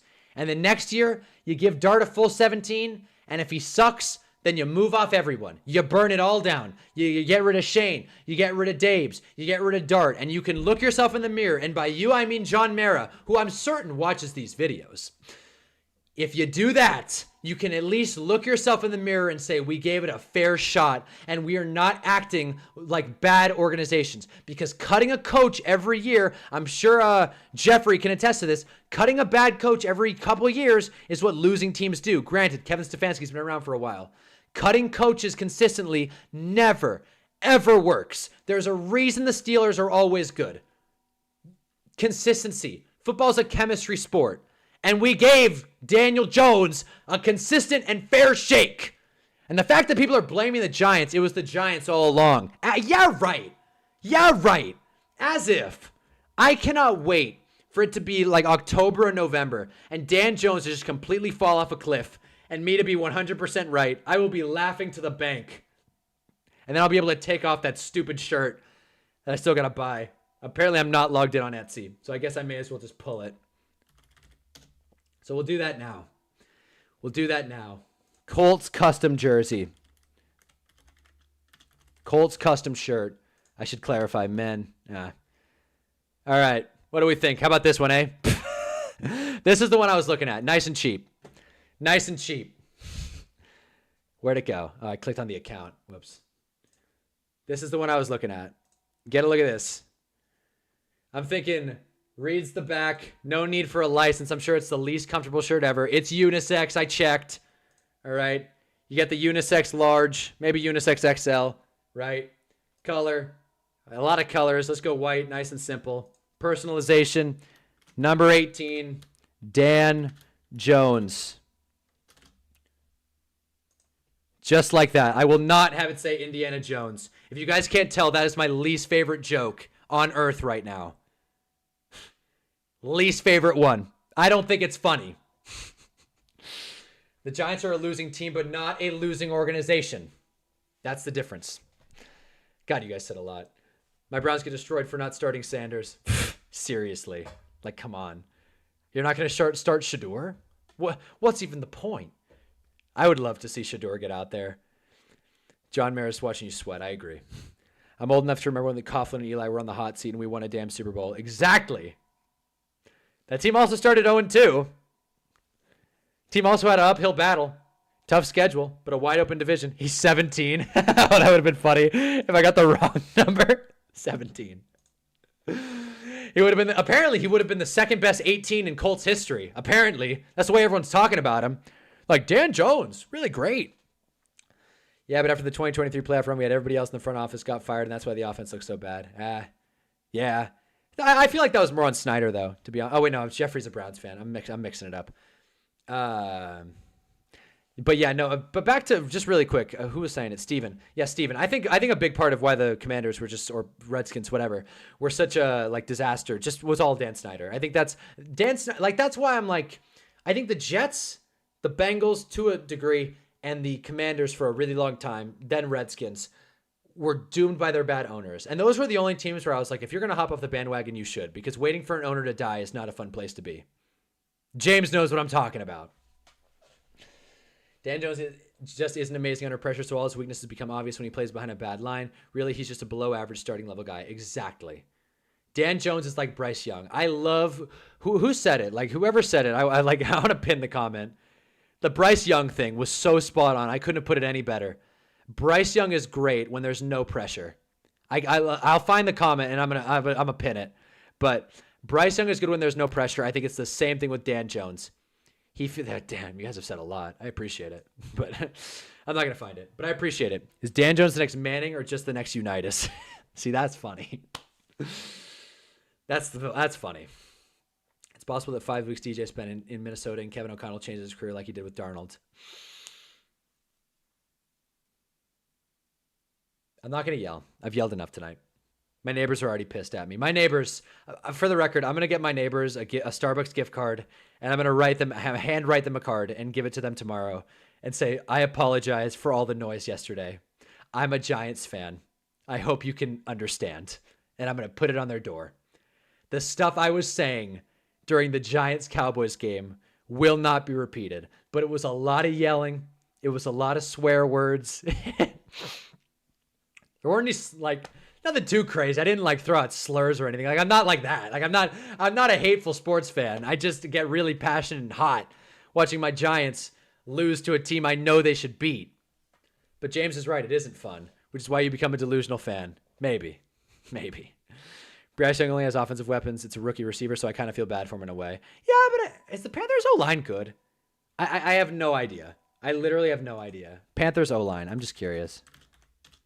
I can imagine it's not. I know they have Icky, though. They have Icky, Corbett, Rob Hunt. Yeah, they have some pieces. At least a good interior O-line. Yeah, that's a good interior offensive line. I wonder what their PFF grade is at. Let's check the PFF grades real quick. Let's see where everyone's at. Let's do the offensive line report of the week. This is what matters. Guys, if you haven't realized it yet, with Dan Jones, with Russ last week, with this year in general, if you don't have a good offensive line, you may as well not even suit up. Let's go regular season. I don't know why I didn't just click single week. Also, my Wi-Fi is just not going today. It's just straight up not working, fellas. All right. Can I just pick the week? Oh, my God. Okay. Oh, I see. It hasn't updated yet. All right. Then pass block, course. Funny. Interesting. It's interesting, isn't it? Whoa! You block well, and your quarterback does better? How? Like from Kung Fu Panda? This I don't understand. I don't know how the Giants got 12th ranked pass blocking grade. That was crazy to me. Then run blocking, Ravens, etc., Colts. Let's see where the Panthers rank in all this, though, since we're talking about it. Good God almighty. Panthers 6. Not strong. Not strong. I know PFF isn't the end-all, be-all, by the way. I'm not going to watch offensive line tape. Certainly don't expect you to. But yeah. Funny. Real funny. But hey, it's our year. There you go, James. I respect it. As a fellow delusional fan, I respect it. Good line is everything. The best offenses last year were the Eagles and Lions, who definitely did not have the best QBs. That's so funny. I don't disagree. I still have us going 14-3, but no longer losing to the Broncos. The third loss is just a precaution. Fair enough. You give them one. I like it. Can't relate. Giants at 12. I don't get it. Yeah, PFF might have fell off. I don't get it either. We'll see how they respond this week. And I will say, chips down. I do think it was more so the Cowboys' bad defensive line.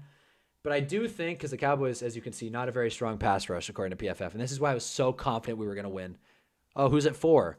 Giants match up next week. But it's impossible that the Giants would beat the Chiefs, right? It's unheard of that the Giants would beat an 0-2 team at home.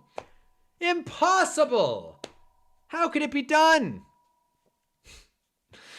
Man, I've yelled so much. Today, like, my body is so mad at me. Like, 3 hours of sleep.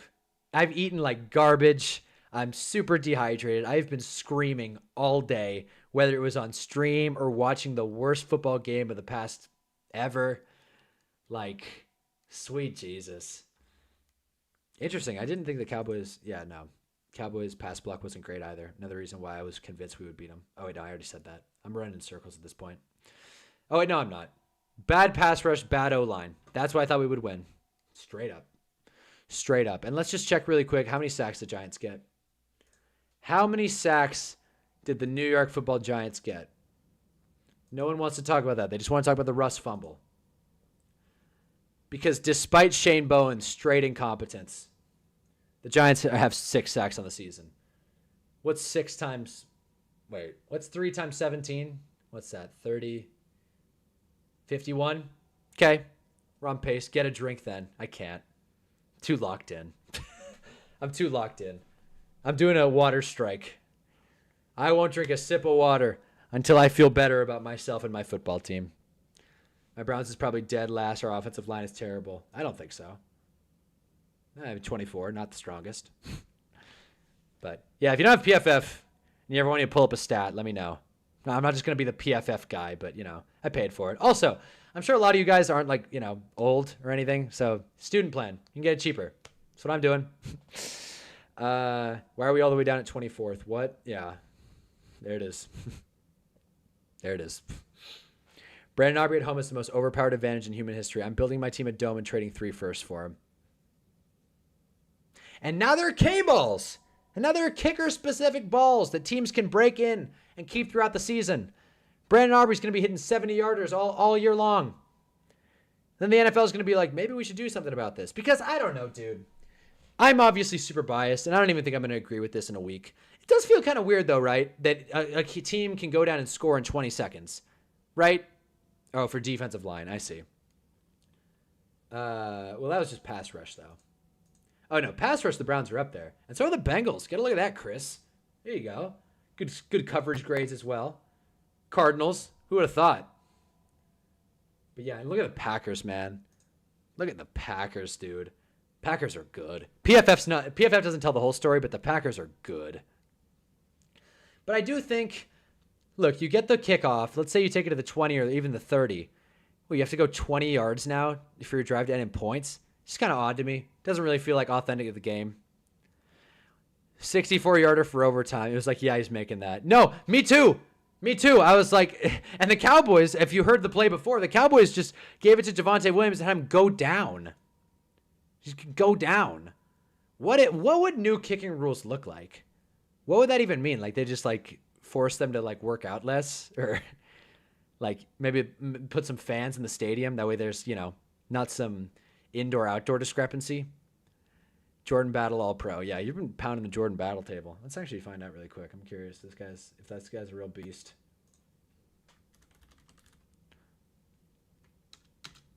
There it is. Safety. I thought he played corner. Safety. Defensive grades chart. Why not? 76-9. I mean, that's one game. I'm sure he did better today. Going against Trevor. Myles Garrett's on pace for 29 sacks. Really? That's sick. That's cool. That's nuts, actually. It'd be so funny if we got the NFL record for kick with a walk-up against the Eagles or the Giants. It'll happen. It'll happen.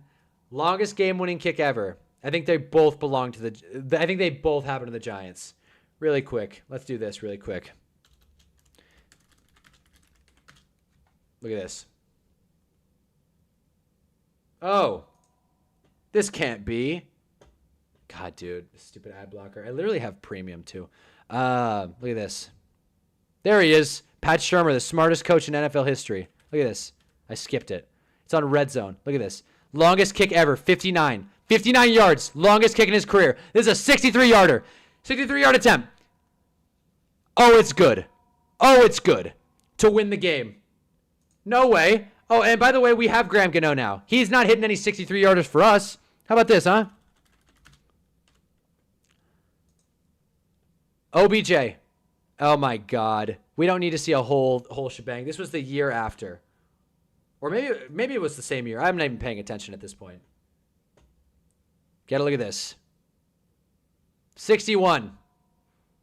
Tucker said it. That's right. Tucker doesn't exist anymore. Is Tucker going to be in the Hall of Fame? Is Tucker going to be in the Hall of Fame? Like, is that a thing? Like, I feel like he definitely should, but now he's kind of in some hot water off the field. All right, so you guys saw it. You guys get the point. I'm very familiar with this stuff happening. Only the Giants. That's what I was saying all day today. Only the Giants. Only the Giants would have a clear and far and away better first half and only be up 3 at halftime. Only the Giants could get 400. By the way, Russ, 4th most passing yards for a Giant quarterback in a game ever. 4th most. Today. 450. Only the Giants. And still lost. Only the Giants could have that shootout, Eli and Drew Brees. It was the background of my flag video, and lose that game. Only the Giants could have lost.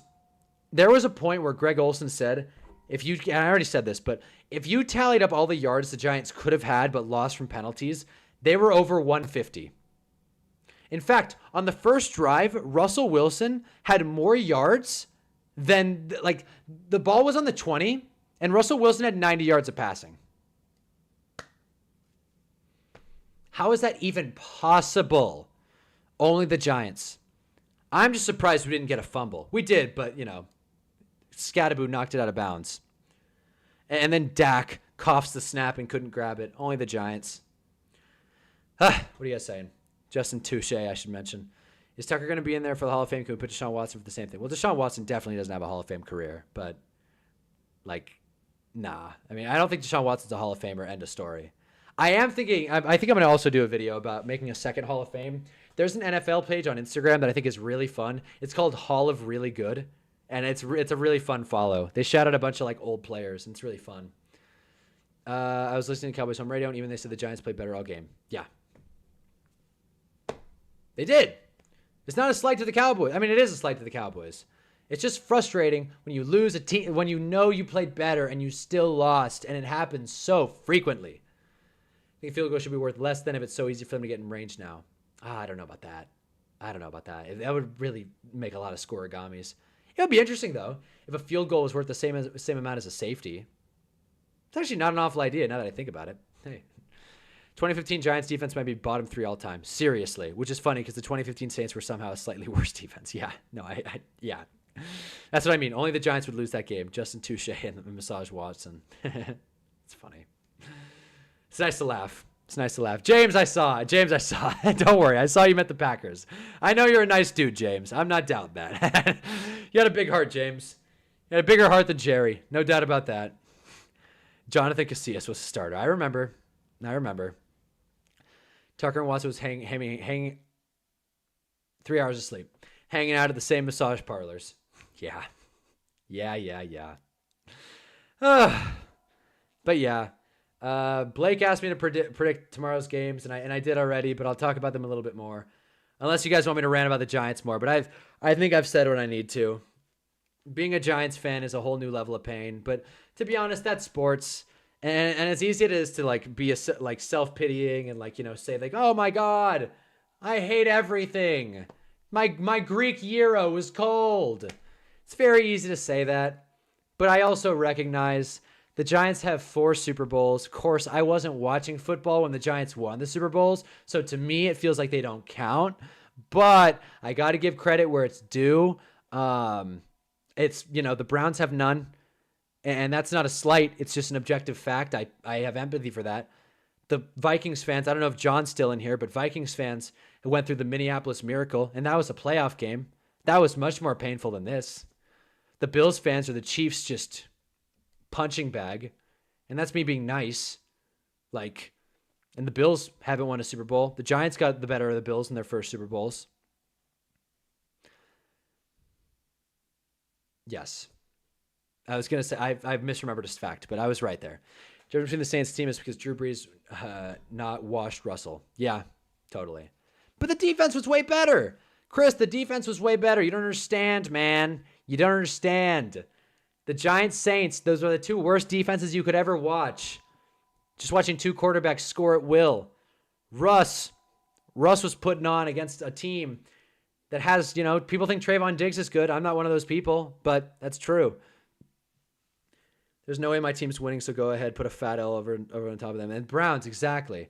Like, I'm just saying, like, it's not like a thing where I'm like, oh, let me make fun of you. Like, we're all in this together. But what I'm saying is, as a sports fan, it could always be worse. It could always be worse. And I learned that today. I didn't think... I'm glad that was your favorite game of all time. That's a good pull. Again, I used it as the background of my flag video, which, you know, I thought was cool. Giants still haven't reached Knicks status. That's real sports fandom torture. Exactly. I'm a Lakers fan, so I'm like... I don't think I could stomach being a Knicks fan. Genuinely. Like, a Knicks and a Giants fan seems really tough. Or, God forbid, a Knicks and a Jets fan, which is many people, I would assume. Honest opinion about Cam Ward. Good question. All right. I like how you're still here, Ashkan. I appreciate you, man. I've said this before to everyone. Everybody's going to roll their eyes because I've said this 100 times. I think I've said that I think the Titans are going to lose every single game. I did not watch the game. I do think the Rams have a pretty solid defense. I didn't watch this game at all, but I think a big test is going to be Titans-Jags. Or you know what? I think Cam Ward's got easy sledding from like, geez.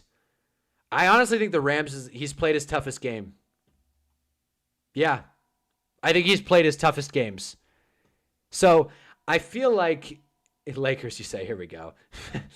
I feel like these are his two toughest games. I think the rest, I'm not going to say are easy games because they're not playing the Giants, but I do think we will find out who he is over the course of these games. I don't think throwing him out there with an awful O-line and just some weird receivers is a good idea. I am excited about Alec Alumanor, though. Alec Aluminor, whatever the hell. Alec A. I'm excited about him. Bengals, Ravens, Packers, Lions, Steelers. Why is my schedule so tough? Dude, the NFL loves giving bad teams awful schedules. You see the Kawhi situation. Oh, I saw the Kawhi situation. Pablo Torres is awesome. Pablo Torres is one of my favorite journalists. He's so awesome. An investigative sports journalist. Who would have thought? I would love to do something like that, but it seems so difficult. So difficult, man. I feel like the Clippers thing is so great. It feels like they got caught too. Like, I don't know if you guys saw or not. I'm not going to pull it up. I'm just going to explain it. Basically, if you don't know, if you don't follow basketball, I'll put it very briefly. Steve Ballmer, Clippers owner, who, not surprisingly, but even if he gets charged on everything possible, still would be the best owner the Clippers have ever had, right? Because Donald Sterling's like one of the worst people ever. He paid Kawhi Leonard under the table through a company called Aspiration, which their business was growing trees on the blockchain or something. It was like growing trees and then giving money back to the people, or like investing in oxygen.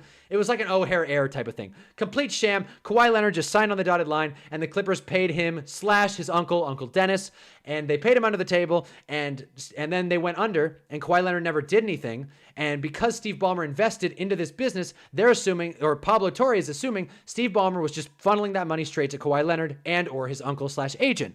So Steve Ballmer came out and refuted it. Mark Cuban went on Pablo Torre's show and was like, oh, Steve Ballmer, he played both sides. He was like, Steve Ballmer's too stupid to do that, but he's also too smart to do that. It was like, what, Mark? And Mark Cuban gave him every benefit of the doubt. It came out a couple days ago that there was a basically, Steve Ballmer put like 1.9 million into the company, and then within 7 or 8 days, within 7 or 8 days, Kawhi Leonard got paid $175 million. Basically a smoking gun saying that the Clippers were paying Kawhi Leonard under the table. And with that, the Clippers are going to get in a lot of trouble. That's a huge deal in the NBA. That's the kind of thing Adam Silver cares about. The fans? Nah. Watching games? Who needs that? But people paying players under the table, Adam Silver will bring down the hammer. The most comparable thing is Joe Smith. A bunch of years ago, the Wolves promised him a contract that they couldn't offer him. And basically what happened after that was the Timberwolves got forfeited 5 first-round picks, and it was a much smaller situation. This is much more high profile. If the NBA goes through an investigation and finds the Clippers guilty, I have no idea what's going to happen, but it's going to set the Clippers back a lot. Clippers suck. Cam needs a receiver core. Clippers do suck. Hoping for UN's Clippers ring, though. Maybe. Clippers trying to go all in before the players go up in the newsroom home. O'Hare Air. The Titans get Jeremiah Smith. Maybe. That'd be fun. But it would take him 2 years, and as we're learning, can't tank for players. Also, he wouldn't play if he wasn't paid. Interesting. Clippers is a good basketball team. Look at what they did with James Harden without Kawhi Leonard. I agree. That's the weird part about the Clippers. They always find a way to win. And I don't know if Ashkan's still in here. Clippers fan. But, boo. But, yeah. Being a Clippers fan. Again, it could always be worse. That's what I learned today, guys. It could always be worse, no matter how miserable you think your team makes you. You didn't watch them blow a lead, get 16 penalties, and lose to one of your least favorite teams in a game they should have won, while everybody's talking about the quarterback that just left you is a great guy and player. It could always be worse. I'm interested to see the punishment because there's no way it's just the Clippers doing it. Oh, for sure. I'm sure the Lakers do it a bunch. And I'm a Lakers fan. I'm sure a bunch of teams do it. Jalen Brunson definitely got paid under the table. Yeah, this is going to open the floodgates. And I feel like that's why Adam Silver, is kind of sweating it. And we talked about Adam Silver being really just not a great commissioner the other day. And I still stand by that 10 toes down. But I just feel like Adam Silver, man, he just doesn't have a spine. And when the Luka Mavs trade happened, I said, this is a direct quote, and I'll pound the table forever. Adam Silver has his greasy mitts all over this Luka trade. This does not seem real. And I do think the draft lottery was rigged. Call it. And by the way, I saw James say something. I want to respond to this. I low-key had a great day today. Went to trivia session in the game. Went to the Lego store. Listened to Rihanna along with having Lubies. I don't know. I think you mean Rubies. That is a sick day, though. That is a sick day. I like that. Makes me happy. I'm happy to see you happy, James. You seem like a hell of a guy. Does it get worse than the Washington Wizards? Hopeless. Why are they even still around? Saw the Clippers lose a 7 game. That would have taken us to the finals. So, yeah. And the bubble stuff. That's like if we all came together, I'm sure everybody in here has been through some sort of really, really hurtful sports loss. So just because I stream and make videos about sports and basically have devoted my whole life to Big Blue, yeah. Just because I'm here, just because I have to talk about it in a public forum, that does not mean my problems are any more significant than anyone else's. Hot take.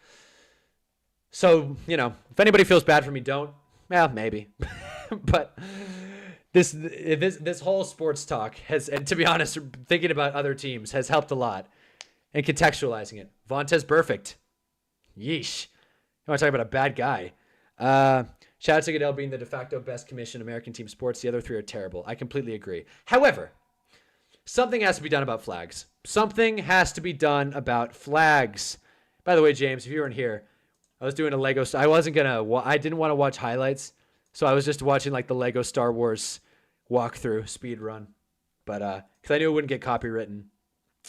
What was I gonna look up? I completely forgot what I was gonna look up though. Shoot.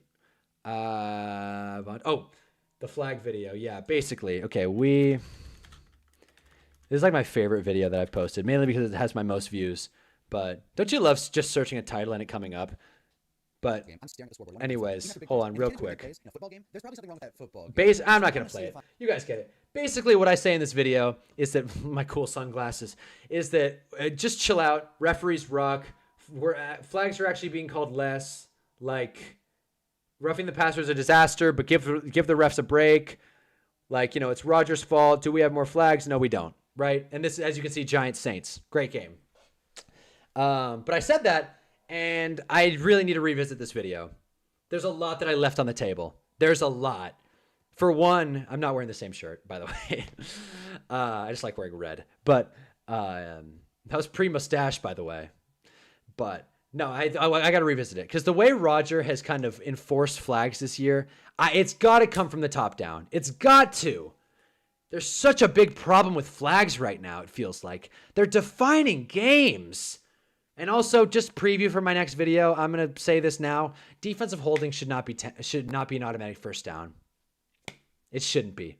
If offensive PI is not a loss of down, defensive holding should not be an automatic first. That should not be a hot take. Vontez in 2015 versus Steelers late hit costed A.J. McCarron legendary status. Yeah, that's true.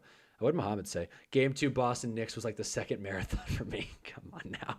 It's that stupid play called Joe Flacco slid. The defender still hit him. They called unsportsmanlike conduct and they took the flag back. I did not see that. Interesting.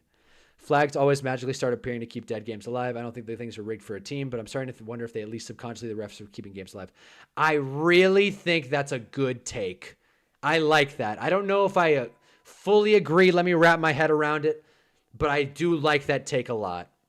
I think that makes a lot of sense. It's not about rigging it for teams. It's about keeping the game spicy. It's like, oh, they didn't get a fourth down? Oh, well, let's give them a shot because it's the offense. Yeah, we can call a hold. By the way, I did learn something else today. Offensive holding isn't called when you're wearing a Dallas Cowboys jersey. All right. I tried trading Stafford for A.J. Brown right now because they have Burrow. Huh. It's kind of offensive. It's kind of offensive. You got to look up that play. All right, I'll look it up. Why not? I don't have to stare at myself on the screen. You guys get it. But check out this video if you didn't. Good one. As you can see, oh, wait. This is my other. Huh. Would you look at that? All right, so there won't be ads. Cool. Anyways, let's look this up. Joe Flacco slide. I hope this comes up. Let's see. Not this. Oh, boy. This was a hit. Real quick. Real quick. Let's just watch this for, not giggles, but, like, this was a hit. Including Escobar. He's going to come in motion right here at the bottom of your screen. Former Cowboy tight end just signed a couple of days ago. This is nuts. Poor Flacco.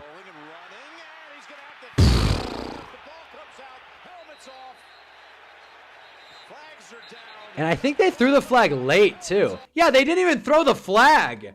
There's got to be a middle ground between not calling a flag there and calling a roughing every other second. There's got to be a middle ground. Is Dexter Lawrence getting the Aaron Donald holding treatment? Doesn't exist treatment? Yes, for sure. Flag just a result of Vegas making a crunch time call to the refs. I agree. Hold on. Let's see. All right. I'm just not going to assume. Okay, wait. Slide. And let's go filters. And let's go today. Oh, my God. What? Great. Why? Oh, also. Oh, my God. I didn't even talk about this. Really, really, really quick. Shedeur Sanders is he's an idiot, bro.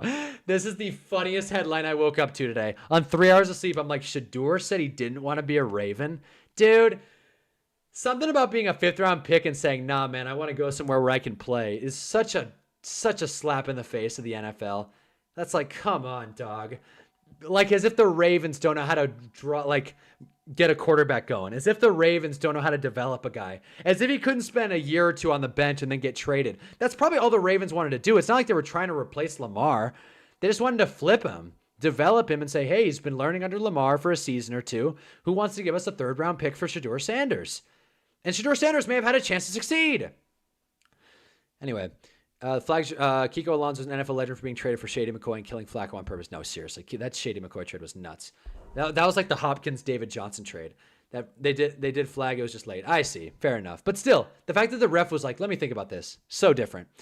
Wait until you see the one from today. Rip Ryan Mallett. Sanders is so cocky. That's like Ace Bailey draft. Oh my God. Yeah, seriously. But Ace Bailey. It's not even, at least Ace Bailey was a top 5 pick.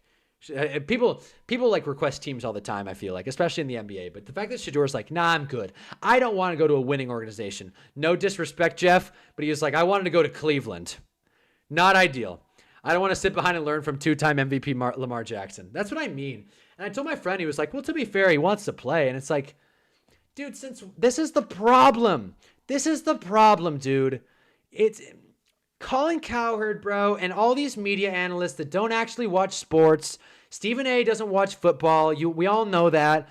All these dudes on ESPN, they're just waiting for stories. Their agenda is to push the news cycle as fast as they can, squeeze as much as they can out of the lemon, and then toss it and move on. That's why I'm so anti putting Dart out there. It feels like every analyst comes out and says the Giants got to start Dart right now away. And what happens is the whole comment sections are like, no, they don't. No, they don't. They just have to sit and wait. Why rush him out there? They have time. And the media portrays these narratives because they want more stuff to talk about. It's so obvious. And then Colin Cowherd has this Thanksgiving theory that if your quarterback's not good after his second Thanksgiving, it's a bust. It's a fail. You got to move on. And it's like, are we not watching Sam Darnold? Are we not watching Baker Mayfield? Are we not watching, I'll say it, Dan Jones succeed in a better system? Why is everybody in such a rush to be shitty? I don't understand why teams like the Panthers, teams like the Dolphins, not the Dolphins, but you guys know what I mean. I don't understand why teams and media cycles expect people to move off quarterbacks so quickly. Like, what's the upside? I don't think Tua's good, but it's not like you can draft a quarterback and be Super Bowl ready today, Miami. And then there, of course, there are the Jaden Daniels of the world that have some random success, but he's the exception, not the rule. So it's kind of like, dude, be patient. Everybody's impatient. And what happens is these people on ESPN control the narrative because they're the most seen. And because that, people who also don't watch the games, but they're fans of the sport. So who has time to watch every NFL game? They listen to these prevalent voices and think, wow, I'm just going to parrot what they say because they're supposed to be smart analysts who study this for a job. I'm going to listen to what they say. But they don't watch the games either because they're too busy tweeting and going on TikTok and getting in beefs with LeBron James. And it makes you wonder, where are we at in sports media if the people talking about sports don't even watch the games? And I have no proof of that. Oh, wait, there was that video of Stephen A. playing Candy Crush while he was sitting in an NBA game. And basketball is his sport. Have you heard Stephen A. talk about football? Dude, I knew more about football than Stephen A. when I was 12 years old. He doesn't know anything. My voice is getting super high because I'm at a point where I'm acting. I feel like I'm crazy. Like I'm the only person. I'm not the only person. A lot of sports YouTubers watch football, but the people on TV don't. And what's going to happen is the people on TV are going to keep saying, Russell Wilson sucks. Russell Wilson blew it. We got to see Jackson Dart right now today because we need something to talk about right now today. Let's talk about Jackson Dart. I'm sick of Russ. He treats him like Woody from Toy Story. I'm done playing with you, Russ. I want to talk about Jackson Dart now. I don't care if the Giants are good. I don't care. I just want to push an agenda. I want to have a hot take. Sorry. Not sorry. That was my little rant about how sports analysts control the narrative and they do it so poorly with these agendas. And that doesn't speak about all sports analysts. There are plenty of sports analysts I like. Mina Kimes. All kinds of sports analysts I like. But the ones that are most prevalent are usually the most ignorant ones. I'm looking directly at Stephen A. Smith. And for a while, Shannon Sharpe, he knows football. But I'd be damned if Shannon Sharpe's sitting watching the tape. Shannon Sharpe is much more digestible in a YouTube setting talking to Chad Johnson. Why even bother? Why even bother? Dude, Stephen A. is there. They're working him to the bone. You think he has time to watch film? Not that he would, but that's going to be the story tomorrow. That's going to be the story front and center. When are the Giants going to go to Jackson Dart? Did you see Jackson Dart slip on the run he had? What if Jackson Dart sucks? Should the Giants look to tank for another quarterback? And it's like we're rushing these guys and ruining careers. And what happens is guys will go from team to team and eventually find success. Spoiler, good coaching and good O-line will do that to a quarterback. And then it'll make the team that lost him feel even shittier. So then they'll feel like they're the problem and they'll have to panic. If you can't tell, I'm talking exactly about the Dan Jones, Jackson Dart thing. You guys get my point. I've just been holding on to that for a really long time. Damn. You guys said a lot. Let me see.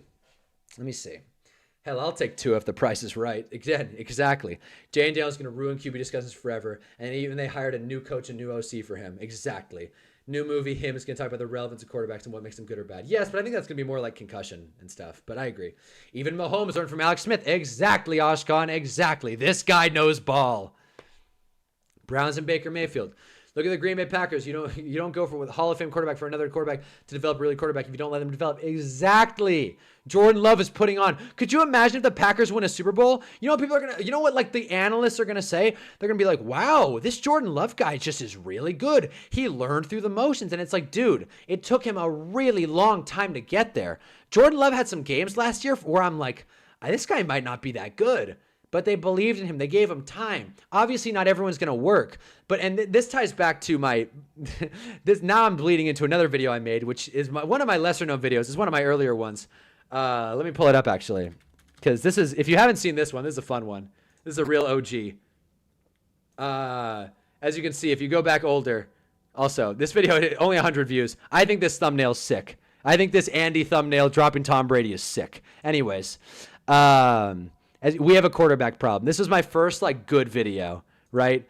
And basically that's it, right? So if the bar is a Super Bowl, 31 teams are disappointed. And I've got news for you. There are a lot of teams, and I can highlight a lot of them, where the bar will never be the Super Bowl, at least for the next 5 to 10 years. A lot of them. The bar is not the Super Bowl for the Falcons, Vikings, Cardinals, Panthers, Colts, Broncos, Browns, Steelers, Seahawks, Jets, Saints, 49ers, I'll say it, Dolphins, Patriots, Titans, Lions maybe, Bears, Bengals, Jags, Cowboys, Giants, Commanders. The bar is not Super Bowl. Doesn't mean you have to tear the whole thing down. I like Jordan Love entering this year, borderline top 10. I like it. That's how I find your channel. Yeah. Hell yeah, Jeff. Like it. That's how some people find my channel. Yeah. I remember that. I was like, oh my God, I'm at 50 subscribers. Damn, Jeff, you've been around for a while. I appreciate that, man. That's like a 2-year-old video. Yeah, it's a fun one. We've got some good ones on here. And we've got some bricks. This mascot one, not great. I like this despicable tight end one, but I can see why it didn't do well. Owner one, got a little too self-righteous. Jackson Dart's a New York Giant. I believed in it. Shador, tag is for losers. And then I just fell off a cliff, but it's all good. We'll get back. We'll come back. Put Dan Jones in a thumbnail. Thought that would do it. It's all good, though. We'll get our get back. Not too worried about it. Just a little bit. Anyway, Maddie, what's up? I'm doing my homework. You found the right guy to listen to. You could have landed on lo-fi chill study beats to listen to, or you listen to me yell about stuff that doesn't really matter. Now watch Caleb Williams be the next quarterback that bounces around a little bit and eventually find his home. That's a good call. Should screenshot that now. That's a good call. Bookmark that. I do not disagree. Caleb Williams, if he gets bounced from Chicago, because that's a Bears thing, there's a reason they haven't had a 4,000-yard passer. I don't know. I'm all for letting guys sit and develop. I'm all for letting guys learn. And you know who else agrees with me? Tom Brady. I feel like he knows a thing or two about the whole football thing. The bar for the Commanders is to enjoy having a franchise QB. Exactly. The noise about sophomore slumps or Super Bowl winners are so loud. I'm just enjoying some ball. It's my mom. Isn't it 10 o'clock? They're not even open. I discovered you for the tanking video. Hell yeah. Girl. I'll text her. I'll text her for you. I'll text your mom. But yeah. That's funny. It's nice to forget about football for 5 seconds. But yeah, guys, I don't even know what to talk about anymore. Like, I feel like there are plenty of things, plenty of worms I just opened up. Let's do this. While I text Maddie P's mom, let me ask you guys this. Who is your least favorite sports analyst? Dibs on Stephen A. I already got Stephen A. Can I identify the difference between 20 plants? That sucks. Science class. I hear ya. I hear you, man. Nothing like a science class to ruin a Monday morning. Least favorite Stephen A. What happened with the Giants, man? Just scroll back. Maddie, I'll leave this stream up. Don't worry. I got a half hour. Do coaches ever act on media pressure? I think so. I think they act on it too much. And welcome to the chat, by the way, Colin. I don't think I've seen you before.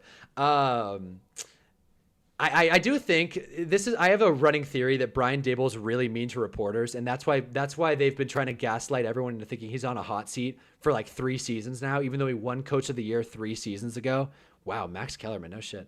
But yeah, I do think they succumb to pressure, especially weak-minded coaches, younger coaches. Brian Kelly, great example. He's not a young coach, but he's an idiot. Let's not forget Brian Kelly also may or may not have killed a kid. But yeah. Giants blew it, though. Expect big things out of Quinshon Judkins. There you go. Emmanuel Acho, RG3 is a close second. I like it. Hi from Australia. Oh, hell yeah. Nice. Oh, man. Waking up with Hunnaball. There it is. I like it. Hell yeah.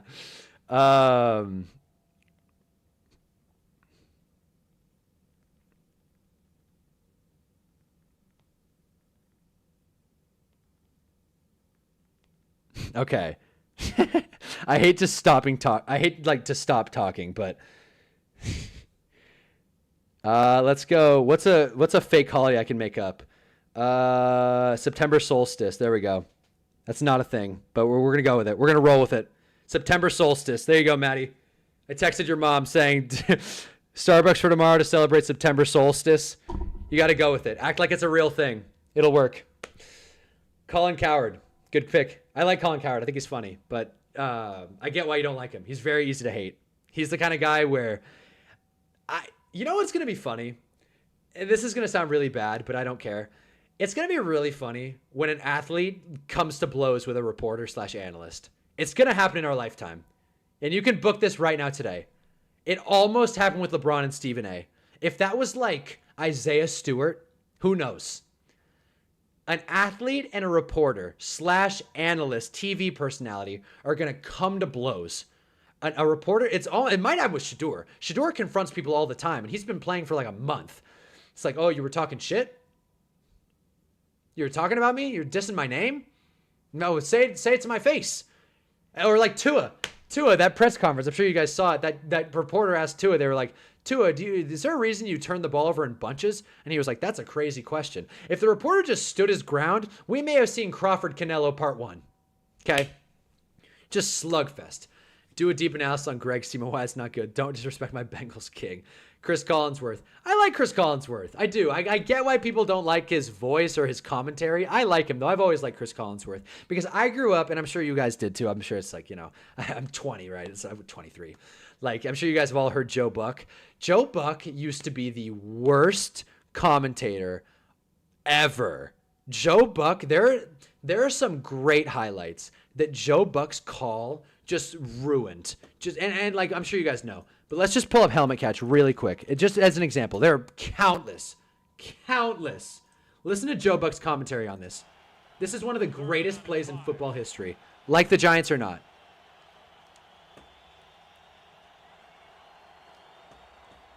Pressure from Thomas off the edge. Eli Manning stays on his feet. Airs it out down the field. It is caught by Tyree. Inside the 25 and a timeout taken.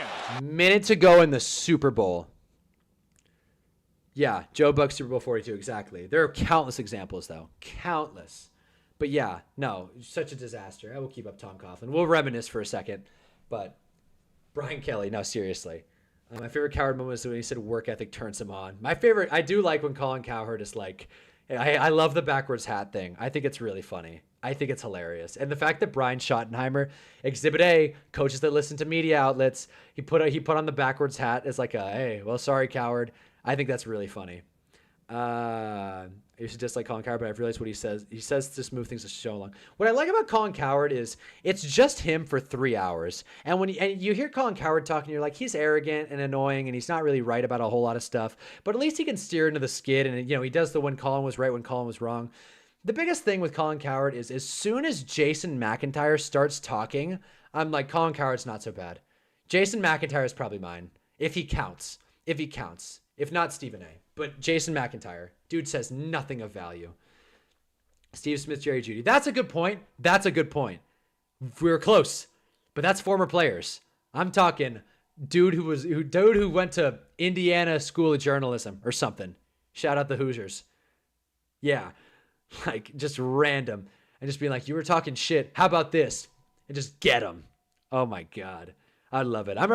We should embrace more fights. We should. As a society, this is going to sound bad. I think as a society, we should embrace more fights. I feel like if people thugged it out, there would be a lot less social anxiety, which sounds counterintuitive. But I think people would be a lot less uptight. I don't know. Maybe I say that because I'm just a bigger fella. I'm Darren. I was in Spain, dude. I was at a nightclub, and that's not a flex or anything. I just, it was a fun time.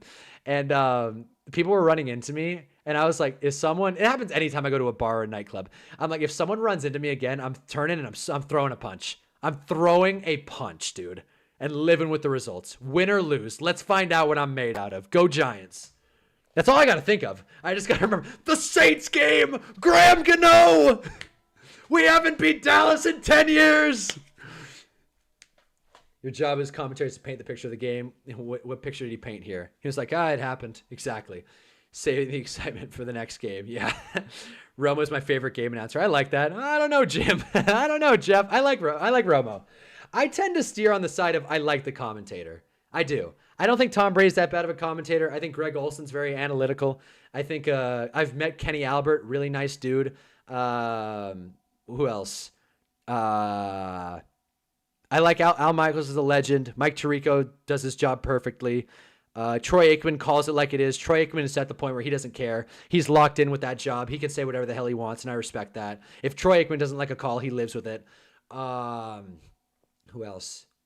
The Madden commentators are probably my least favorite, honestly. The people that they have to have those canned responses. I don't watch college, so I don't know. Kirk Herbstreit's fine, I think. I don't know. Booger McFarland. I lived through Booger McFarland. There would be less gun violence as well. There you go, Jeff. I'm glad someone agrees with my fight take. My favorite Romo game was Cowboys-Niner a few games ago. Romo was clearly rooting for the Cowboys and also super nervous, was trying really hard to remain impartial.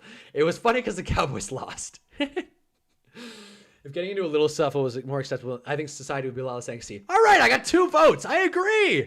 Yes. Let's start a momentum. I'm pro-fighting, damn it. That would swing the pendulum back and forth. I'm not going to talk about the big news that happened last week. I'm sure you heard about it. All I'm going to say is less would probably happen if fights were more socially acceptable. Just saying. And again, not like fight a guy to the death. Just like, all right, I won. Let's move on. Shake hands and move on. An old-fashioned duel. What happened to duels? People used to duel. And we just moved on. What, because we're too civilized? We're too civilized for duels. People spend 9 hours on Twitter a day. We're too civilized for duels. People hash it out in the comment section. I really do think and I don't even think this is a hot take, honestly. And you guys are giving me ammo here. I feel like the comment section, a toxic comment section, is incalculably worse for a person's mental, and I'll say it, physical health than a physical altercation. Maybe not physical health, but mental health for sure. Because I don't know how a comment section can hurt your physical. Mental health wise, a physical altercation will always beat a comment argument. People say stuff in comment sections. Not you guys. You guys are the best.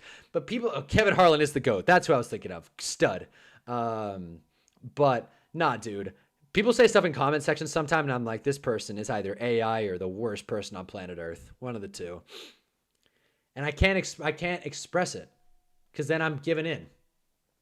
I like almost every commentator. Collinsworth, my least favorite. Al Michaels is kind of washed. Al Michaels is kind of washed. I do agree. He's made his money. He's done his thing. Bob Costas, also really old school pull. He's not even doing stuff anymore, but I love him. The NBC guys are great. I think genuinely, I just like NBC's whole thing. They have a nice graphic package. Their commentators are consistent. They put the PFF grades. They have the whole like Bijan Robinson, University of Texas. I like that for every game. Ian Eagle, another great player, great commentator. Fisticuffs. There it is. Kevin Harlan has title. I agree. That's when you meet some of your best friends that you duke it out with somebody. Yes. Old school. Saturday night's all right for fighting. I'm quoting Elton John at 10:30 on a Sunday night. and you know what? This does kind of bleed into a sports thing I'm feeling though. The NFL, like, dude, unnecessary roughness and unsportsmanlike conduct has gone so far. It's exhausting. People don't even want to like, bro, and this is making players more angsty because they feel like they can't express themselves. It's football. It's not even about player safety. Clearly players aren't staying healthy. Chris Brown knows what I'm talking about. Just go to a local high school. Yeah, I'm going to go to a high school and beat up people 6 years younger than me. Good idea. And I didn't see much fights in my high school, honestly. I wish. If there was any fights, it was people with ethical battles with administration. W. Elton John song, exactly. Let's make our own underground fight club. Yes, I like it. Makes me break the speed limit. Good call. I agree. Stinky Steven lives life on the edge. Yeah, I'm sure Tom Coughlin's fought a dude. I'm sure. Certain of it. There's no way that Tom Coughlin is anti-fights. No, I mean, if you want to watch fights. That is something I did one time. I stayed up super late, and I just watched... I live pretty close. I don't know if you guys probably are like all in California. There's this theme park nearby, Knott's Berry Farm. It's like Disneyland, but... I'm trying to think of a word that's not ghetto. Because Knott's Berry Farm is not ghetto. It's just like shittier than Disneyland, right? So people fight there all the time. It's in a worse area. There's less to do. And it's right by a medieval times. Again, I don't know if you guys know what that is, but it's a place where knights go to joust. Once again, fighting, right? But basically, Knott's Berry Farm, they have great fights. I saw some dude get hit over the head by a skateboard, which I thought was a bit much, but that's where we're going. No, I mean, if you want to watch fights, exactly. No, I know, yeah. I've been in 2, and I see or hear about it one like every other fight. Hell yeah, Chris. Hell yeah. Yo, I've been in Knott's. Hell yeah, Steven. There it is. The Berry Farm. What are your thoughts on Caleb Williams doing the big shirt thing that doesn't fit into the plan? Jeff. I went on a very long rant about the Caleb Williams shirt thing. TLDR, Disney hood. Good. I like that. TLDR, I think it looks awful. And I saw someone else say it. It was in like a comment section. Caleb Williams will do anything to stand out besides play good football. Perfect way to put it. Absolute perfect way to put it. Like, this dude, it doesn't look good. The sock thing in preseason pissed me off way more. He rolled down his socks in preseason. So as you can see, every player in the NFL wears socks and then the like leg sleeves. He pulled down the leg sleeves like it's USC Pac-12 or USC SEC. And it looked gross. And he stood out, and it made him look like a damn fool. Normally, players get fined for that, but because he has so much NIL money, doesn't care. Maybe he'll show up with a dress underneath his jersey. Again, I have no problem with the nails or him crying. I have a problem with him being an arrogant tool. That's my issue with Caleb Williams. But yeah, jeez. My throat is really starting to kill me. Anytime I feel like I just smoked a pack of Reds, that's when I know I've been streaming for too long. But I am having fun having this convo. This is good. It was good, guys. Who we got tomorrow out of these games? Are we all on the same page? Bucks Chargers. What's the spread?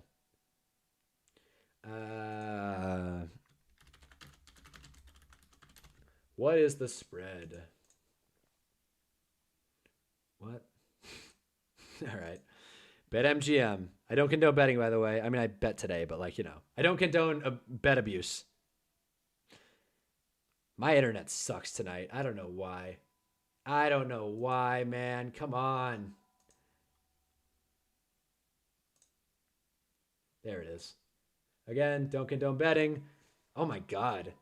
Bucks easy. Chargers easy. It feels like a trap because it's a road favorite against a division matchup. But again, like we saw with Bills Jets today, it can happen. I think the Chargers look pretty damn good as well. The nails are the only part of Caleb that doesn't piss me off. I don't like the kids coming with an ego like they've done something. In the age of NIL, it's going to keep happening. That's the sad part. Jackson Dart, I like the dude, obviously. But clearly, I mean, dude's already wearing a chain underneath his jersey. I just don't think that's a good look. I feel like there's something to the hunger of wanting to work your way up. That's how Tom Brady got great. Be humble. You're playing with the best in the world. Exactly. You cooked with your Sunday predictions, went 9-4. Thanks, Mahi. That's what I mean. And we all know the Giants should have won. That's what I mean. I appreciate you keeping track, Mahi. Stud. But that's what I mean. I'm telling you, you've come to the right place. I understand the soul of the game. The soul of the game. I feel so egotistical. I'm going to go like 4-9 next week and be like, I'm an idiot. Be arrogant once you're actually good. That's just good TV. Yes. Like, I wouldn't be mad if quarterbacks being more arrogant. Like, I honestly think there's like a tier of quarterbacks that are allowed to be arrogant, right? I don't know if Jordan Love's there yet. Jordan Love's had a good start. Doesn't get to be arrogant yet. Jalen gets to be arrogant. Herbert, nah. Dan Jones, maybe. Patrick Mahomes gets to be arrogant. Stafford gets to be arrogant. Rodgers had it, lost it. Goff can be arrogant, but that's a slippery slope. Lamar can be arrogant. Caleb is, but shouldn't be. Dak, why? I mean, I don't think anyone would care, honestly. Who else? Baker's allowed to be arrogant for sure, just because that's part of his brand. Jalen Hurts will never be, but he's allowed to be arrogant. Joe Burrow's allowed to be arrogant, and that's probably it. Kyler's a close up there, but not quite. The COD stuff really screwed his legacy. I can't wait for these stats to update, and we'll see who's really cooking. Also, real quick, just want to say, wait, Oshkon's here. Never mind. I was gonna give my waiver pick for the week. I'm not doing it. Never mind. Guess you guys will just have to go with yourself. Go with your gut this time. I got a league member in here watching, taking film. But yeah, what'd you guys say? I got Bucks and Chargers. Okay, same. I have to ask, did you get to watch the new episode of Peacemaker on Thursday? I actually haven't seen Peacemaker. I haven't seen it, but I have HBO Max. Like I said, I'm doing a Modern Family watch right now. Great show. Because life's too stressful to watch a serious show. But I hear Peacemaker's really good and funny, so I'll check it out. I got some other stuff to see, no doubt. Severance is a big one. What's another one? I was thinking about rewatching Breaking Bad / watching Better Call Saul. Obviously, those are good. I'm the kind of guy, I pick a few shows and I just rewatch them, but I'm really trying to branch out, so I'll get to it. I'll check out Peacemaker. I'll give it a shot. Curb Your Enthusiasm was what I was watching on HBO. That's what I was trying to remember. I can see the Texans winning that game, but I'm not fully sold on Tampa. That's a good point. I'm not fully sold on Tampa either. They did look like they struggled a little bit against Atlanta, but as we saw just tonight, Atlanta didn't look too damn bad. Like anything is. Why can't I click on the whole week? Come on, ESPN. All right, but Atlanta didn't look too damn bad. I would have been 11-2, but I ego picked the Commanders knowing the Packers were better and at home. Yeah. I hear ya. You got to go with your gut. Got to pick your team. I'll never fault the guy for taking his team, even if it's the Browns, Giants, anyone. Giants are probably worse than anyone. Didn't like arrogant Kirk Cousins when he was wearing the Cuban link chain. I did. I liked it. I thought it was fun. Kirko chains. And now he's a second string quarterback though. It kind of fell on his ass. BB and BCS are long rewatches. Well, I haven't seen Better Call Saul. I've only seen Breaking Bad. And seen is a stretch. I didn't watch the last 3 or so episodes because I knew it was going to happen, which I feel bad about. And then I canceled my Netflix. So I guess I don't even know how I would watch it. I mean, I know how I'd watch it. Arg. That's where I'm at. Scores. Will this work? There it is. Yeah. So yeah, I think honestly, I don't think you're wrong. I think between the two, I think Bucks Texans will be closer. It does feel a little bit like a trap game, considering the Texans are favored at home. But yeah, I'm still taking Tampa. Still going Tampa confidently. Boy, my ears just popped. Good God. Jeez. But yeah, man. All right. We're talking about shows. I think we did predictions. And to be honest, I'll be back tomorrow. So to be honest, fellas, this has been fun. Talking to you guys is always the highlight of my day. And it makes me really happy to hang out and all this stuff. And I was able to vent and rant everything that I had. So now I feel expressed and I'm ready to go. Giants are going to beat the Chiefs. Why not? Why not? Stranger Things, The Boys, Peacemaker, Supernatural are my favorite shows. I'm not a Stranger Things guy. I do like The Boys a lot. Invincible's also really sick. Haven't seen or heard much about Supernatural. By the way, my favorite shows, Seinfeld, BoJack Horseman, and golly, How I Met Your Mother, maybe? I like Suits. Such a random repertoire of shows, but Curb's pretty funny too. I'll make a tier list later. Did I hear from that Hinge? No, I did not. I think her cat was sick. Oh, no, I don't think her cat was sick. Sorry, I'm tired. I don't think her cat was sick. I think she was full of shit. I think she was bullshitting me. What I've learned on Hinge, just a full frontal. What I've learned on Hinge, women do not like texting on the weekend. They do not. What the hell? Oh boy. What the hell? Nothing like a girl matching with you months after the fact. Oh God. Oh sweet Jesus. That's how I feel when I get a weird match. Because I'll just be liking people. I really want to show these profiles, but that would be so bad and unethical and really would put these women on blast, and that's not fair. Not that I have some huge platform that's going to ruin anyone's life, though. But long story short, that girl that canceled our date, which I was kind of hoping she would, said her cat was sick, and I think she was lying. But we'll never know for sure. I should ask her. Just be like, hey, my chat was wondering, were you telling the truth or not? Just, real quick. You can be honest. Giants will beat the Chiefs 26-20 with 3 field goals. Damn it, I like it. How about a 63-yard field goal while we're in there? And by the way, the Giants fan, looks like you and I are on the same page in a lot of categories. The Giants fan 10. So salute, pal. BoJack is sick. It definitely makes you sad, but it's a great show. Peacemaker is the DC version of The Boys. I do believe that. And I think the James Gunn DCU is like fun. I didn't watch Superman though. I've kind of been like anti-superhero movies lately. I watched Doctor Strange a couple of times in theaters, not because I wanted to, but because my girlfriend wanted to see it, and then my family wanted to see it, and then my friends wanted to see it. And after the third watch of Doctor Strange Multiverse of Madness in theaters, I said, I'm done with this shit. I'm done. I watched a couple others. Guardians was good. Joker. That's what it was. Joker 2. I watched Joker 2 in theaters and said, that's it. Message the person just matched with you and say I got a girlfriend. Is that okay? Man. Well, okay. I'll tell you guys full disclosure. So the reason I'm like, by the way, holy shit, I didn't realize. Okay, a girl that I actually really like responded. So boom. All right.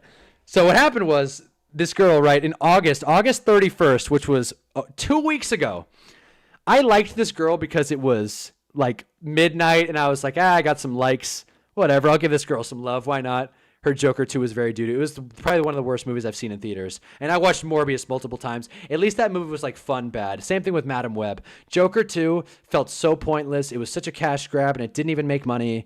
I thought the concept is super cool. A Harley Quinn, Joaquin Phoenix, Lady Gaga, Joaquin Phoenix, Joker, Harley Quinn love story that's also a musical that takes place in Arkham Asylum. How do you butcher that? I'm not even that big of a comic book guy, but I know that should be sick. Anyway, so this girl, not my type at all, and here's why. First of all, she's a bit of a ganj girl. And fun little story about me. I'm about a month sober, and I'm having fun with it. And I'm staying sober. I'm staying sober till the Giants win a Super Bowl. How about that, guys? That's my bet to you. I'm staying sober till the Giants win a Super Bowl because I just can't make videos as well or do anything. So I'm staying sober. This girl's not. Totally cool with her, but we have lived different lifestyles. Red flag number 1. Red flag number 2. Her first line, I won't shut up about Overwatch. I hate Overwatch. If you like Overwatch, that's cool. But I would never want to date a girl that likes Overwatch, especially because I don't like Overwatch. Fair. She just looks like an e-girl, which is fine. But, not really my thing, right? Never drinks again. Yeah. So, yeah, there you go. Goodbye, alcohol. Done. There it is. Simple. Yeah. I'm staying sober till the Giants win a Super Bowl. That's the bet, fellas. You could take that to the bank. Deontay Banks. But oh great, that's brutal. Oh my goodness, I liked Overwatch when I was in high school. That's what I mean. This girl's 24. I'm 23. Alcohol's very addicting. Welcome to the chat, Nemo. Good time to just... Hey, welcome to the chat. I respect it. I agree with you. It's just a funny thing. It's now this is when I'm commenting my 2 cents. I do agree. Funny thing, just to be more full frontal with you guys, I actually don't drink. Never, ever. I haven't drank. I'm 23. Never drank. I sound like a square, but I've never drank in my life. I was talking about, what's the word? The green. I was talking about going up and just, it's a Post-it. It keyed with my green screen, but you get what I'm doing. Yeah, I was a green fella. I side eye anyone who says they play Overwatch impulsively. It's like telling me you eat dirt. So I'm kind of like, oh boy. But I'll text her. I'll text her for the stream. She texted hey with 2 Y's. So this girl's 19. This girl's mentally 15 years old. So yeah, you're not missing out. That's what I mean. It's not I'm better than anyone. It's just a personal choice. I don't like the calories. I do miss the green a bit. Exactly. It's just a slippery slope. I need to find a job. And like I said, I'm an Apex fan. It's my favorite first-person shooter of all time. Apex is fun. I liked Apex. I just don't play as many games right now. I like more single-player campaigns when I do play. That and college football. Game sucks. But it's fun to stream. But yeah. So that's a little 2 cents. That's some Hunnaball lore as well. I don't drink. Never have. I don't plan on drinking. But as far as staying sober, I'm talking about the other vices. And with that, I'm staying sober, like I said, till the Giants win the Super Bowl. So there it is. So that's why this girl's not a good match. Not a good match. So yeah. I won't show her profile, but this much, I don't know if it's not going to focus, is it? It's not going to focus. Will it? Okay, there it is. We'll instantly hit it off if weed. That's it. There it is. I won't shut up about Overwatch. See, I'm not making this up. Ooh, I hear Skyrim's a good one. It's an intense game, but it's a good one. Oh, please. Please, green screen, don't mess with me. There it is. Finally. You smoke that good. That's the only thing I do. Hell, that's what a lot of people are like that. It's not even just that's why I know that I'm not some unique guy here. It's not a superiority thing. A lot of people in Gen Z and just people in general now just don't drink. It's just, the calories, the hangover, it's just a pain in the ass. It's expensive. No one goes out. Drinking's just not as cool. That's probably another reason why fights are down.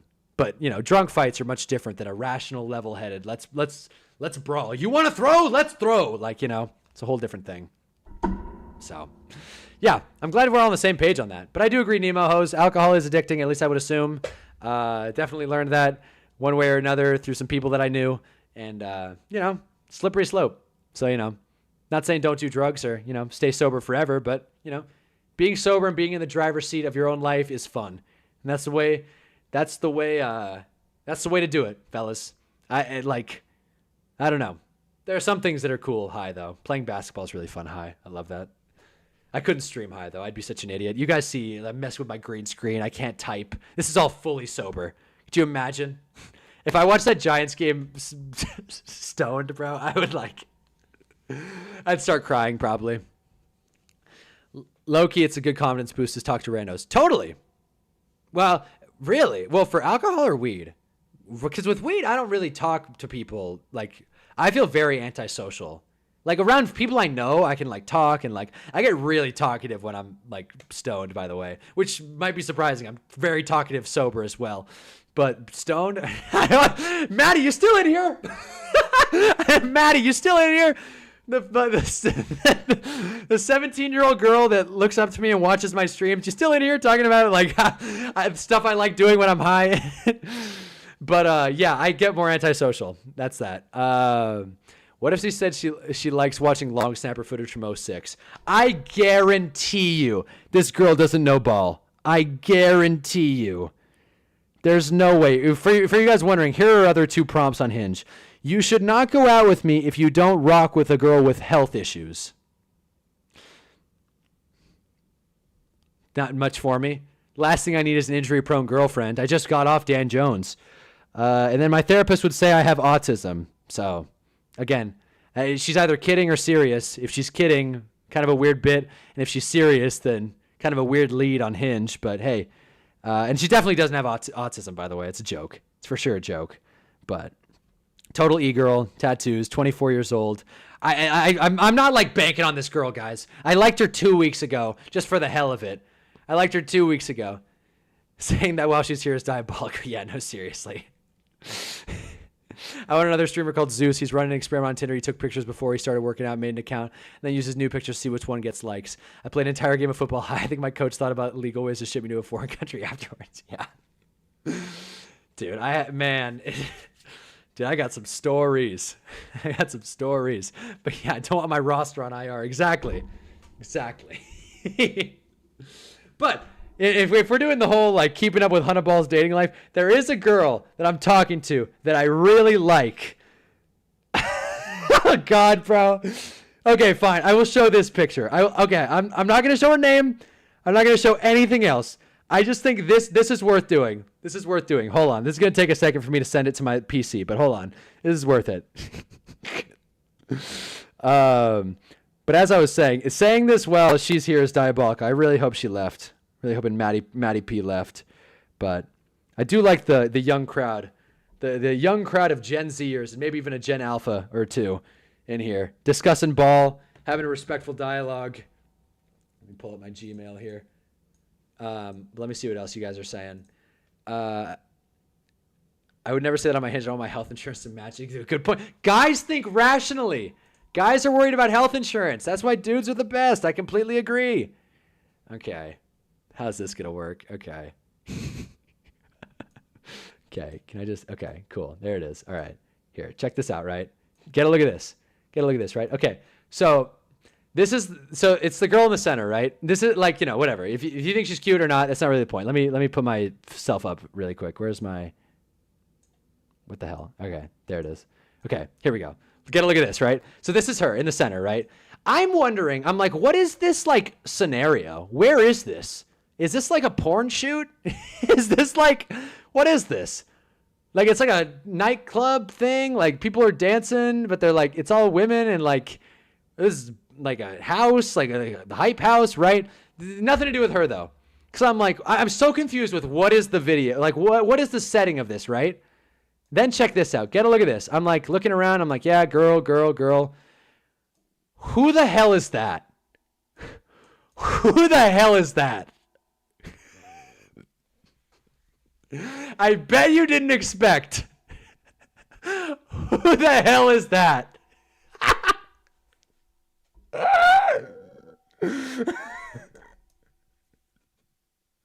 When I noticed this guy, it made me rethink everything. Who the hell is this guy? Looks like a Mrs. Hunnaball to me. Yeah, maybe the fella in the shorts. Little Big Dick is what I'm calling him.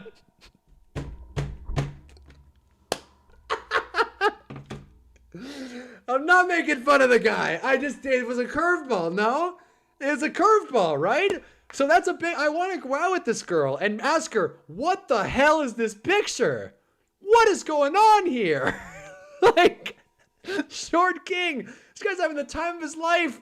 This girl, the girl on the left of him is clearly holding back laughter, which is fucked. But like, what is going on? It's like the weirdest Barbie dream house setup ever.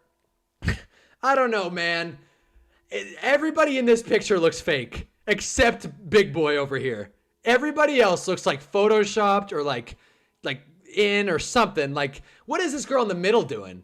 Is that a dance move? Is she like mid dab? Is she going for it, or is she? What? Are they just playing tunes? Where's the camera? Like, there's so many questions. So many questions. So many questions. Who are these people in the back? Are these the parents?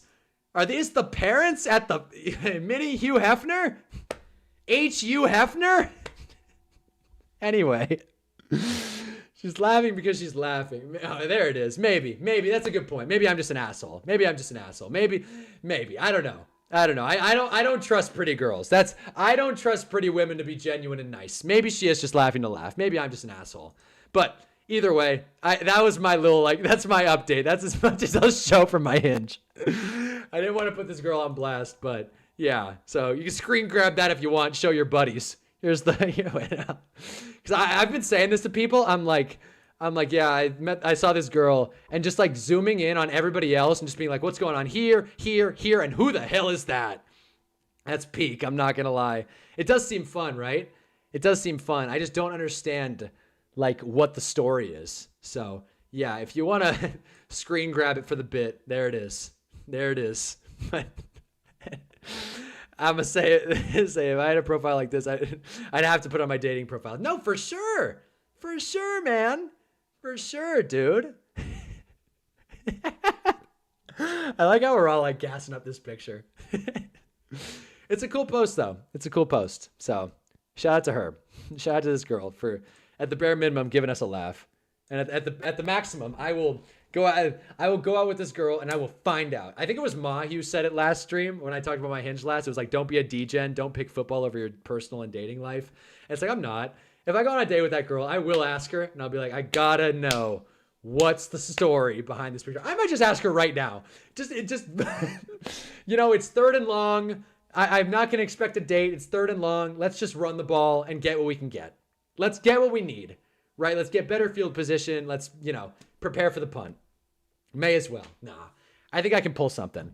Basically, the conversation I'm having with this girl is, this is so funny, but the conversation I'm having with this girl is, she was like, and also another thing on her profile, her gambling, which is a turn on for me. A woman that gambles means the girl's willing to like try things and experiment. I'm like, hey, what the hell? Because not a lot of women gamble. So basically, I texted her, and her whole thing is like, in her profile, she's like, I've never been to Dutch Bros, which is a coffee shop, if you didn't know. And she's like, I've never been to Dutch Bros. So my line was like, hey, like, I'll bring some, one just opened up next to me. I'll bring some to our first date, or I'll bring some to our date, assuming that we're going to have a date. That's the confidence in it, right? And she's like, that's funny, but I don't even think I'd like Dutch Bros. I'm like, well, then what the hell? What am I supposed to do with that? Like, why'd you put that on your profile? So then I like a cat, I land on my feet, I'm nimble. I'm like, well, what if, and this is my exact line, I'll quote this. I thought it was pretty funny. I was like, oh, come on now. You'd really turn down a caramel pumpkin brulee cold brew latte with extra pumpkin drizzle? Be a little extra. And then she was like, now that you say it, it doesn't sound half bad. So this might work. It's so crazy, it just might work. And if we do, I'll find out what's going on with big man. I'm not trying to be mean. I feel like I sound mean. I'm not trying to be mean. Dude seems like a nice fella, and clearly he pulls more than I do. Clearly. So he's got something figured out. I'm going to have to say, wait, something in the chat? I'm freaking out. Wait. She's perfect. Oh, God, wait. This stupid thing, I can't read some of the chat messages. God. Okay, this is what happens when you put a black background. Hold up. No, I can't read it. Whatever. I can't read what you said, Steven. For some reason, it's not showing up in my OBS chat, but hey, that's what I mean. That's what we're talking about, fellas. Oh, wait, hold on. I know what I'll do. I'm really curious what you said. What the hell? It's not on the damn YouTube chat either. Whatever. Steven, just repeat what you said, pal. I'm curious what you said. I saw perfect. I saw the word perfect. That's why I want to read it. But yeah, no. So that's that. That's my Hinge update of the night. That's my Hinge update. My goal is to go on a date with a tall girl. That's my goal for 2025. Go on a date with a girl that's 5'8" or taller. There's like a second down on the opening drive. That's a great way to put it. We're still very much in our own territory. There is not like it's we're very far from the red zone, right? I gotta like sit, maybe call a timeout, rethink some things. Because she takes about 2 days to respond. I'm probably gonna wait a day or two. I said she's perfect. She's a gambler and a rage baiter. Yes. That's what I mean. And she hangs out with the short king. Exactly. She's got a funny bit to her. So yeah, we'll see. We will see how this pans out. It'd be so funny. If we start dating, I'll get her on stream. But again, we're not trying to get that far ahead. Tell her you're willing to climb the tree. Well, I am taller than her. I'm a pretty tall dude. So that's the thing. I'm trying to like experiment a little bit and be like, what about, what would happen if two tall people met? 6'7". Get it? Do you guys get the joke there? Anyways. We've talked ball.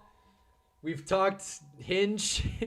It's 11 o'clock Western, which means it's 2 o'clock Eastern. If anybody on here is on the East Coast, go to bed. It's Monday now.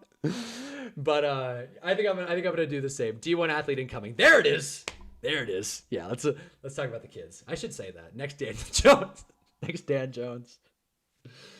Am I taller than Dan Jones? I'm 6'2", 6'3" on my Hinge profile, but I'm 6'2" in real life. Dan Jones. Damn it. 6'5". I'm not. Daniel Jones, that awkward bastard. I'm 6'2", and one of my exes was 6'4". Jeez. My parents are both tall, and I'm not somehow. That sucks, Steven. 2 tall people train for the NBA. Yes. Play some hoops.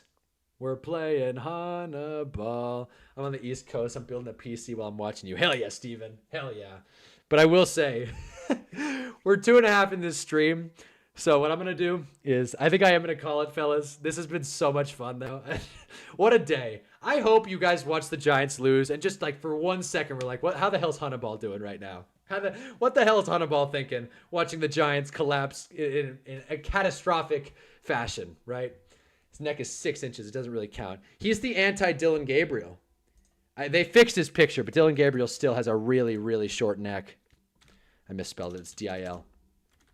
Dylan Gabriel, short neck. Called it.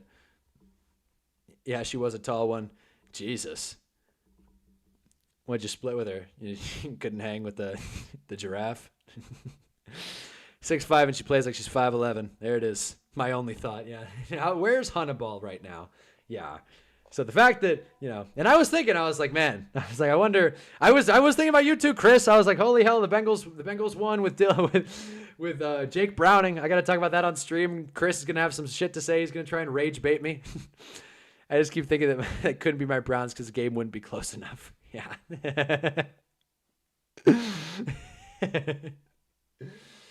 Damn. Wait, Dylan Gabriel played? Wait, is this preseason? Wait a minute. I didn't know Dylan Gabriel threw a touchdown. No one told me Dylan Gabriel threw a touchdown today. This is huge. This is absolutely huge. I didn't know that. Future MVP candidate, 100% completion, touchdown. He's probably has a perfect PFF grade. Holy hell. Dylan Gabriel, welcome to the league, buddy. He threw a touchdown against the Baltimore Ravens. That is worth noting. Well, I'll be damned. Anyways, like I was getting at, though, this has been a lot of fun. It's been able to distract me from the fact that my Giants are a complete disaster and a complete train wreck that gets somehow worse every season. But you guys have been awesome. Dylan Gabriel threw a touchdown. Yeah, he did.